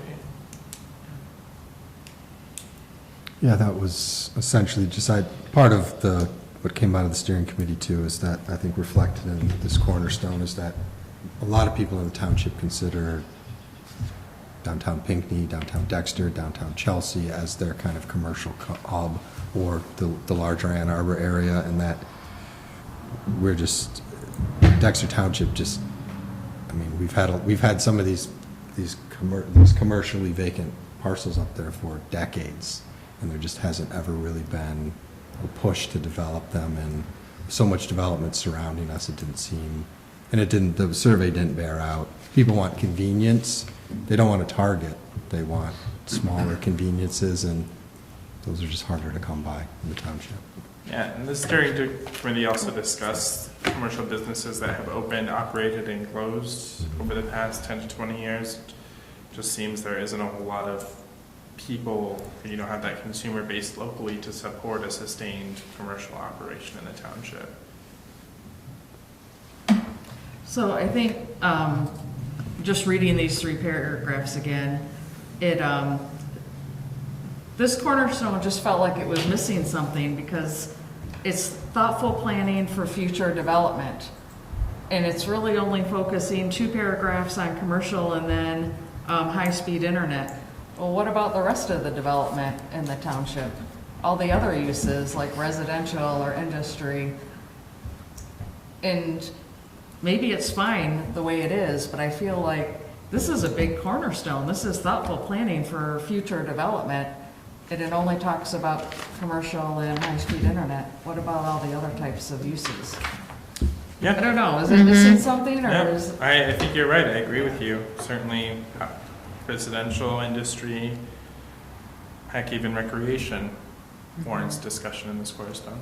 Yeah, I mean, maybe just broaden some of the other uses that are currently in the township, and when you think about them as future development. Beyond housing, the recreation might be a really big one, Yeah. now that you mention it. Yeah. And it's high on the priority list, if I remember correctly, from surveys. Mhm.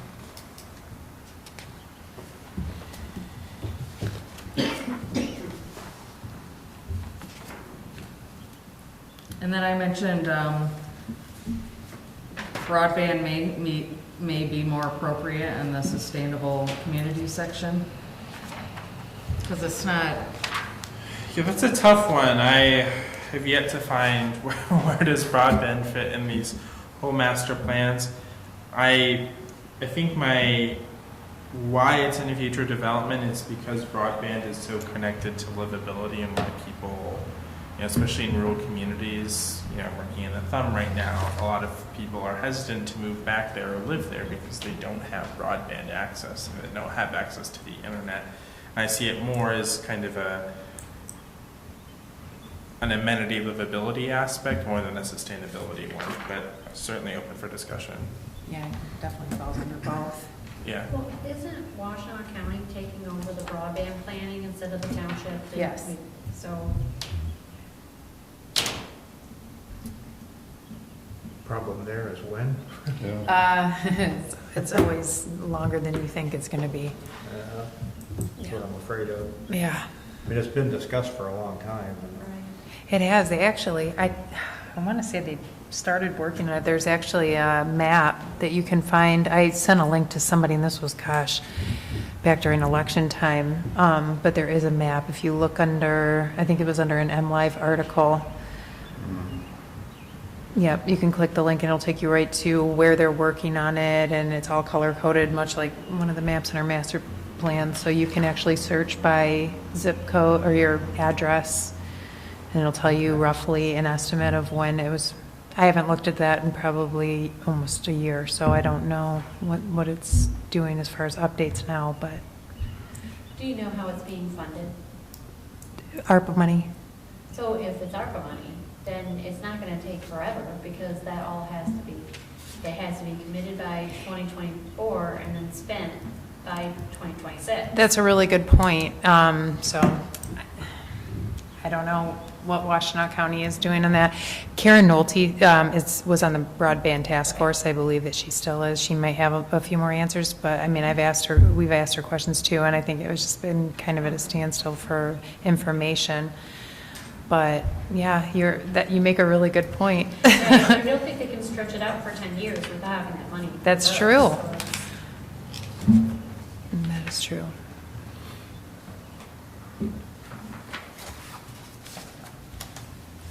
Okay. I believe we are on to final comment on page 70.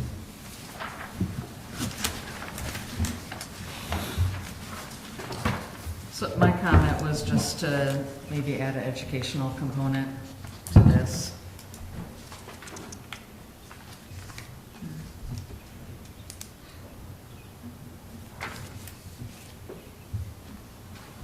Agreed.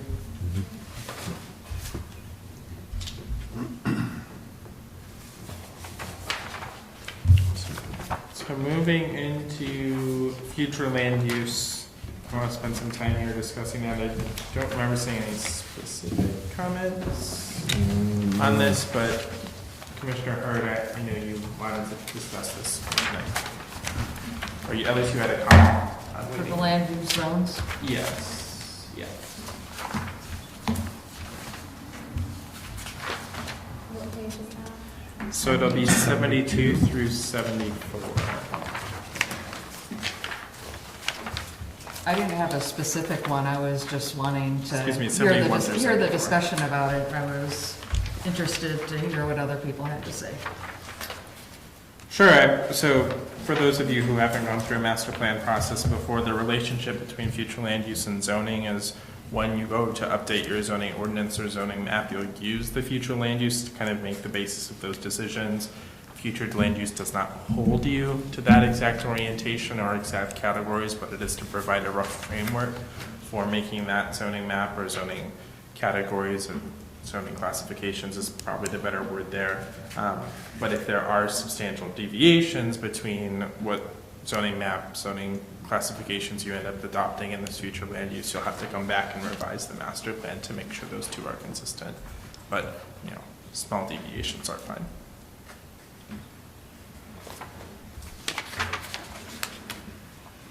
So to kind of frame future land use, we first looked at the zones, these are larger patterns of land use, not specific classifications. This property is this property is this, but I think it helps frame the actual zoning, the future land use recommendations being map 23. So how do different areas of the township function in terms of their land use? The development around the lake is much different than your agricultural farms. That development pattern, that use is very different. And so you want to make sure that you're planning for that difference in future land use and then eventually zoning. And so that's kind of the basis for the table 15 on page 71 and map 22 on page 72 to frame up map 23 and table 16. So it's kind of step 1, step 2.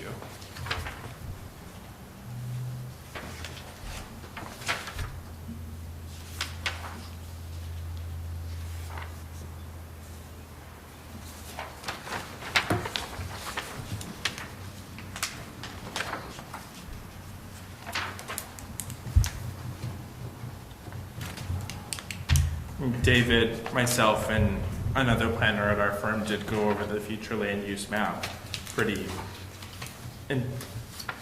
intensely, I guess is the word I'll use for lack of a better phrase, but looking at kind of specific properties and specific parcels to ensure that they are aligned with their current uses and kind of projected uses from David's knowledge.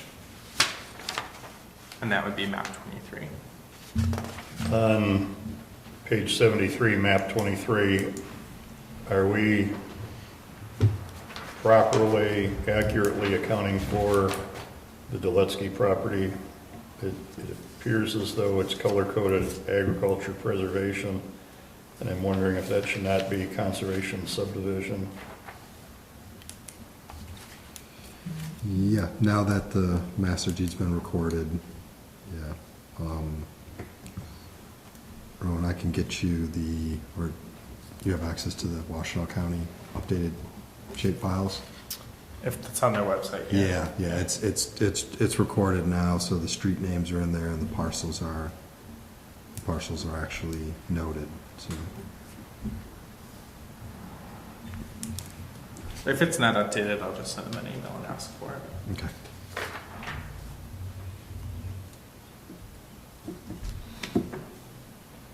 And so the table on page 74, table 16, is the bridge between the proposed future land use categories and existing zoning categories. So how do your existing categories feed into that future land use categories?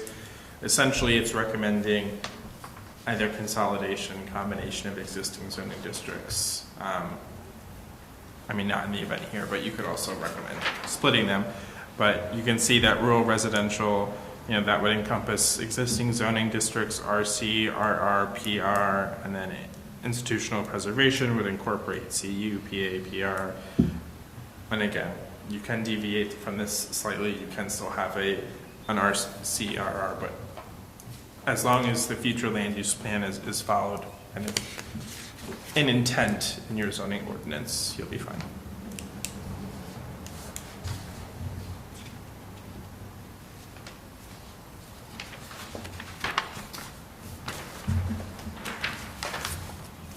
Any discussion here?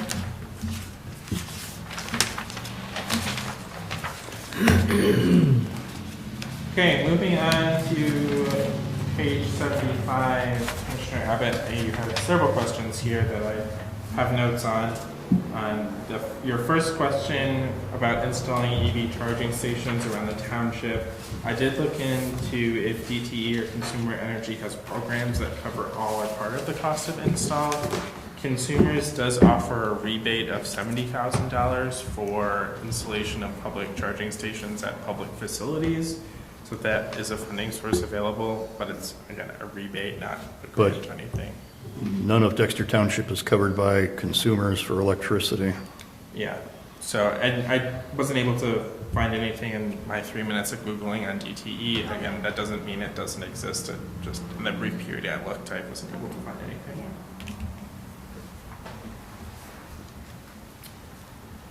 And then the accessory dwelling units with short-term rental negates their value. I think this language needs to be changed. The phrase negates their value is referencing their value as an additional dwelling unit for long-term occupancy. So if you use it for short-term occupancy, it's essentially no longer a dwelling unit that can be a full-time residence. So negating its value as a full-time dwelling unit, essentially. Certainly, I agree with your comments that there are other benefits that short-term rental properties provide, especially to the property owner in terms of those financial benefits, certainly. But that's what the phrase negates their value is referring to, is their use as a year-round full-time dwelling unit. And negates a little strong of a word. I might change that, but and clarify that that's what that statement is referencing. That would be great. And then renewable energy recommendation, is this on page 70? Yeah, I was just confused in the wording, and I thought, so I Googled geothermal facilities, and I was like, what? They're huge. And I couldn't figure out if you meant allowing individual residents to put geothermal systems on their own private properties, because I realized after I started reading about geothermal that there was, you just couldn't be suggesting an entire geothermal plant. Right. I think there's discussion earlier, we discussed it extensively at the steering committee, that when we talk about renewable energy, we're exclusively talking about personal scale or household scale use, not utility scale. Okay. I mean, Maris Marty, was that accurate based on our conversations? So I'll just make sure that language is reflected on page 75. All right. I remember clarifying it maybe on page 70 or elsewhere where we talked about renewable energy, just making sure that that is brought in on page 4, and then specifically on geothermal. I'm no environmental engineer, but I do believe you can have personal scale geothermal uses for household heating. Right. Yep.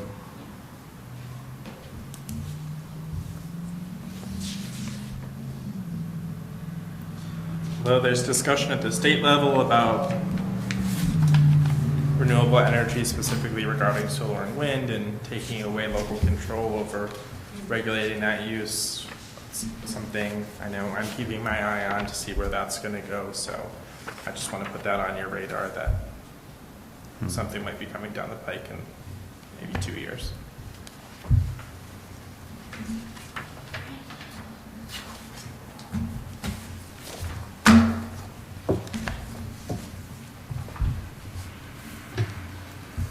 That was all the comments I had. David, did you have any?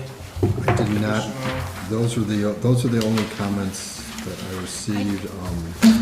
Oh, Maris, yes, you wanted to bring some things up for Yeah, discussion no, it's too, just, yeah. it's actually pretty, well, it's not small, but in the acknowledgement section, we have a new supervisor now. I mean, I think it's appropriate to keep Diane Rakovich's name under the steering committee because she was such a big part of that. But I think that we need to put Supervisor Sikinga's name for the township board. Yeah, and there'll be a new trustee on there also Yeah. at some point, so that, yeah, So- that can all be fixed before this Yeah, goes Yeah. out to the public. yeah. And I just wanted to we make sure. commonly put an asterisk for former members to you. Oh, so yeah, that would be a good idea too. So maybe I can do an asterisk for Diane supervisor, asterisk former position, and have the current one. Or Yeah. I could put the asterisk under steering committee. Yeah, I guess the stylistic to acknowledge phrase. her work on it, yeah, Yeah. for sure. I'll probably update the township board trustees with, here's what I'll do. I'll update under township board with your current supervisor and current trustees, because those will be the ones who actually approve the document, so their name should be on it. But where Diane is mentioned under the steering committee, I'll put an asterisk noting that she was the former supervisor. Yeah, makes sense.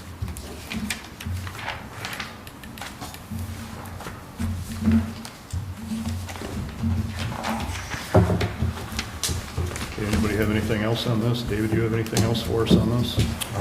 No, not specifically on the plan, just more just procedural questions in terms of, so obviously we'll have a meeting next month to look over these changes and comments. And then, Ron, I have your original schedule, which has the planning commission approved to distribute after the June 27th meeting.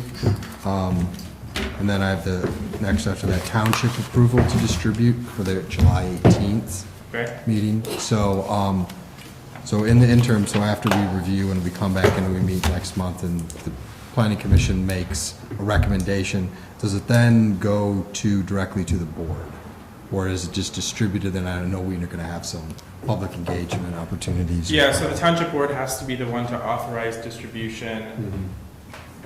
The actual verbiage from the planning commission will be a recommendation for the township board to release the document for the 63-day public review period, and the township board is the one who actually releases the document for public review, so yours will just be a recommendation to do that. It's just a procedural step there. And then we go through a 63-day public review period. There's a list of entities that we were required to notice at the beginning of this process, that Dexter Township was beginning the process of updating a master plan. So that all of those entities will get a notice when we start the 63-day public review process that it is now available for them to provide comment on.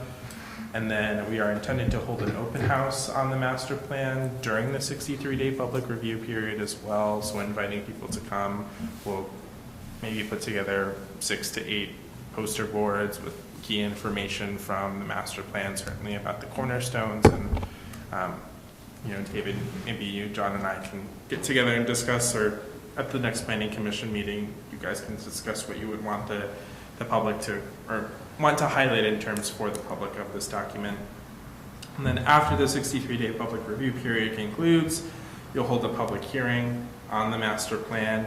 Again, notice all of those entities that the public hearing is taking place.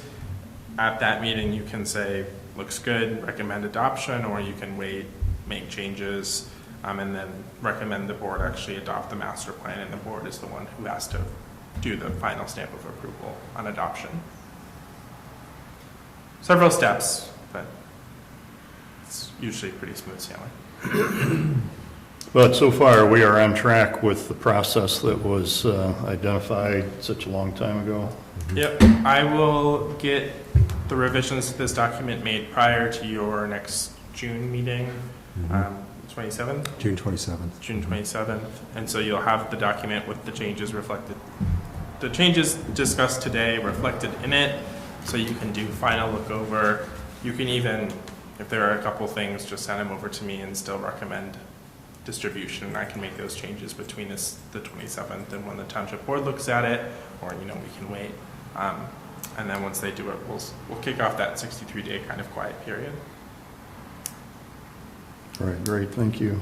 And thanks to everybody for all the good discussion and all the points that have been raised and the discussion about those points. And thank you, Rowan, you've been great to work with through this process.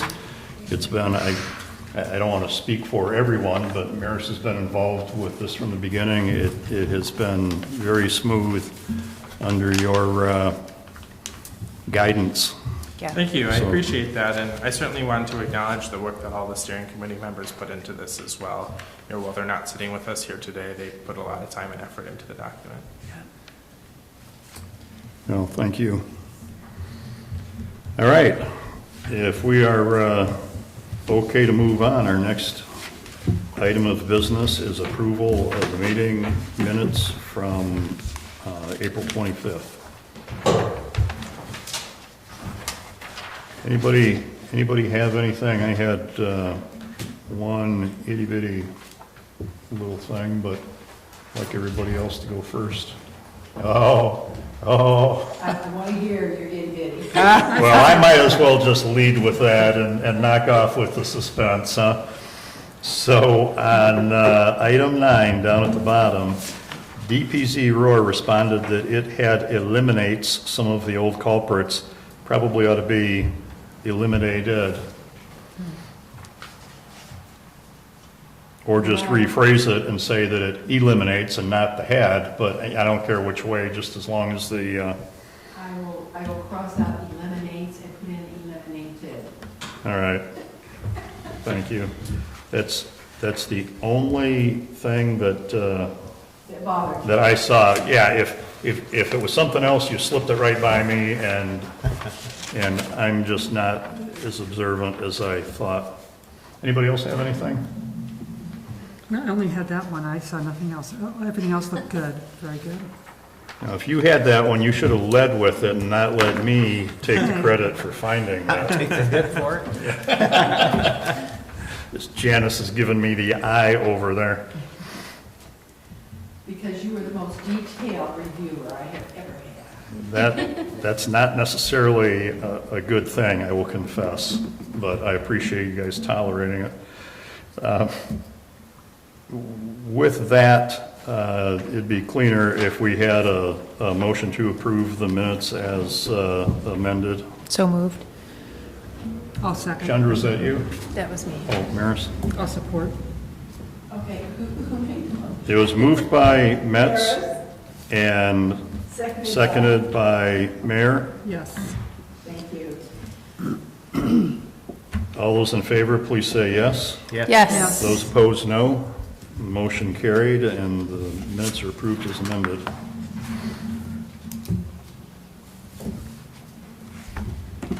Township Board of Trustees update. Treasurer Metz, do you have anything you care to bring us up to date on? Yeah, so last month's meeting was by and large mostly determining and appointing our new supervisor, which Karen Sickinga has been appointed, and she has hit the ground running and having lots of meetings this week, and she's doing great getting adjusted into her new role. We also obviously have a vacancy now in the trustee spot. Clerk Stambuelli's, she posted today with the Sun-Times the vacancy, and we are taking resumes until June 7th at 4:30. We are hoping to appoint a new trustee by June's board meeting, so that would be fantastic if we could fill that spot quickly. At the meetings, we did have consultant Barry Lonick for land preservation come in and speak to the board. He had quite a few updates that may interest the PC. One is the Monier, is it Monier? Monier? Monier. The Monier property is about, they're targeted to close on that property on June 30th. They're waiting for approval from the Washtenaw County Parks, which pending approval, then it will go on to the state and federal partners. So that's exciting. We do have 6 applications for the land preservation program. 4 of them are either farmers or landowners. The other 2 were forwarded over from Washtenaw County Parks. They also, let's see, what is the other thing that I wanted to talk about? There was a few, but they did come up with a set of bylaws. The board did. They're now the FOSPB board, not to confuse with the BOT. And then, so yeah, well, he brought those for the board to approve at last month's meeting. And also, they were seeking approval of $2,850, and that was for an appraisal on development rights on a property that they're considering right now. Our clerk actually presented a bunch of questions about this property, and we were afraid that there just wasn't enough information on the property in order for us to feel comfortable with approving that amount of money. We also did approve the bylaws, but I'm assuming that that's going to be on the docket for June's meeting. And then also we're hoping that Mr. Lonick can provide more information about this particular property that, you know, they're asking funding for. And I believe that might be it, unless anybody has any questions. Any questions? Thank you. Yeah. I would just make the one additional comment for those of you who are more recent, but Supervisor Sakinga, when she was first elected trustee, was appointed by the board as the representative to Planning Commission and was very, active, enthusiastic. And then she resigned from that to focus all of her attention, most of her attention on the roads. Now, time flies. I don't remember, that could be 6 months ago. It was quite a while It's longer ago than ago. that. It's A little like over 2 a year. meetings ago, which would have been a year ago, I guess. Exactly. Yeah, It because you've been with seems, us it for seems a some lot time of a now. shorter time. Yeah. I mean, I think I only had 1 or 2 meetings. I think there were 2 meetings that I Yeah, had you've with been you guys here when a I year first now. started, and then we Yeah. just started meeting again. So I'm practically new myself, so, yeah. Anyhow, that's, just wanted everyone to be aware she has spent a lot of effort on Planning Commission. Yeah, she did. Concerns of Planning Commission members, Director of Planning and Zoning, Township Supervisor and Recording Secretary. Let's start down at the end of the table. Ms. Abbott, I do not have any questions or concerns at this time. Mayor, None for me. Lewis, Will our consultant be here next month for the continuation of the master plan? I wasn't anticipating on being here. There shouldn't be a whole lot of discussion, just the changes that we made tonight. Okay. Well, I apologize, I should have asked it earlier then, but I was, between David and yourself, is there any recommendation or thoughts on how the master plan how we'll initiate public input relative to the master plan? Sure, so we'll do we did the initial engagement kind of when we kicked off with the survey, and then we're anticipating on doing the open house during the 63-day review where we're presenting the results of the open house. We'll take feedback during that event as well, and that information will kind of condense, collate into an easy to digest manner and present that at the public hearing for consideration of the Planning Commission as well. And then we'll do the normal advertising on the website, social media, that the document is available for review by the general public when that 63-day public period starts. Okay, thank you. That's all I have. Curious Herb? about. I have none. Metz, Ms. Miller. Thank you. I want to compliment you all for your in-depth review of this document. It has not been reviewed in 20, 30 years. And this is really a great document, the best I've ever seen. And I want to compliment all of you on it and Roland. Thank you, Roland. Thank you, Janice. Thank you, Oh, Jen. nice, thank you. Appreciate your perspective on all of that. It's been a long time. I was a little kid, I guess, when the last one was done, if it was that long ago. Mr. Rohr, anything? Just to echo Jaz's comments, I appreciate all the hard work and reviewing this and everyone's Thank you. Public comment, we have no public, but if the record would please reflect that at 8:15 we opened and closed it. Future agenda items, David, I guess that's you also. So next month will be, obviously taking one more pass at this. Do have a possible text amendment, but maybe saving it for July or August. Oh, yeah. Potentially do more than one, so we can do it in small batches. But definitely plan on being here on the 27th of June, so we'll plan on being next week. All right, thank you. Anybody else have anything that they'd like on the agenda for the next meeting? All right, if we've exhausted everything, a motion to adjourn would be in order. I'll move to adjourn. Moved by Metz, supported by going once, twice, anybody? Support. Support by Hurd. All those in favor, please say yes. Yes. All those opposed, no. Motion carried, the meeting's adjourned. 8:16.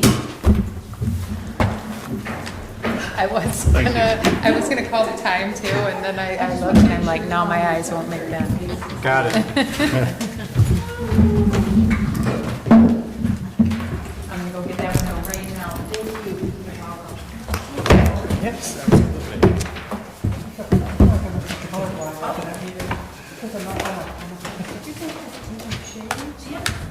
We're off. I will send you, yeah, you have to really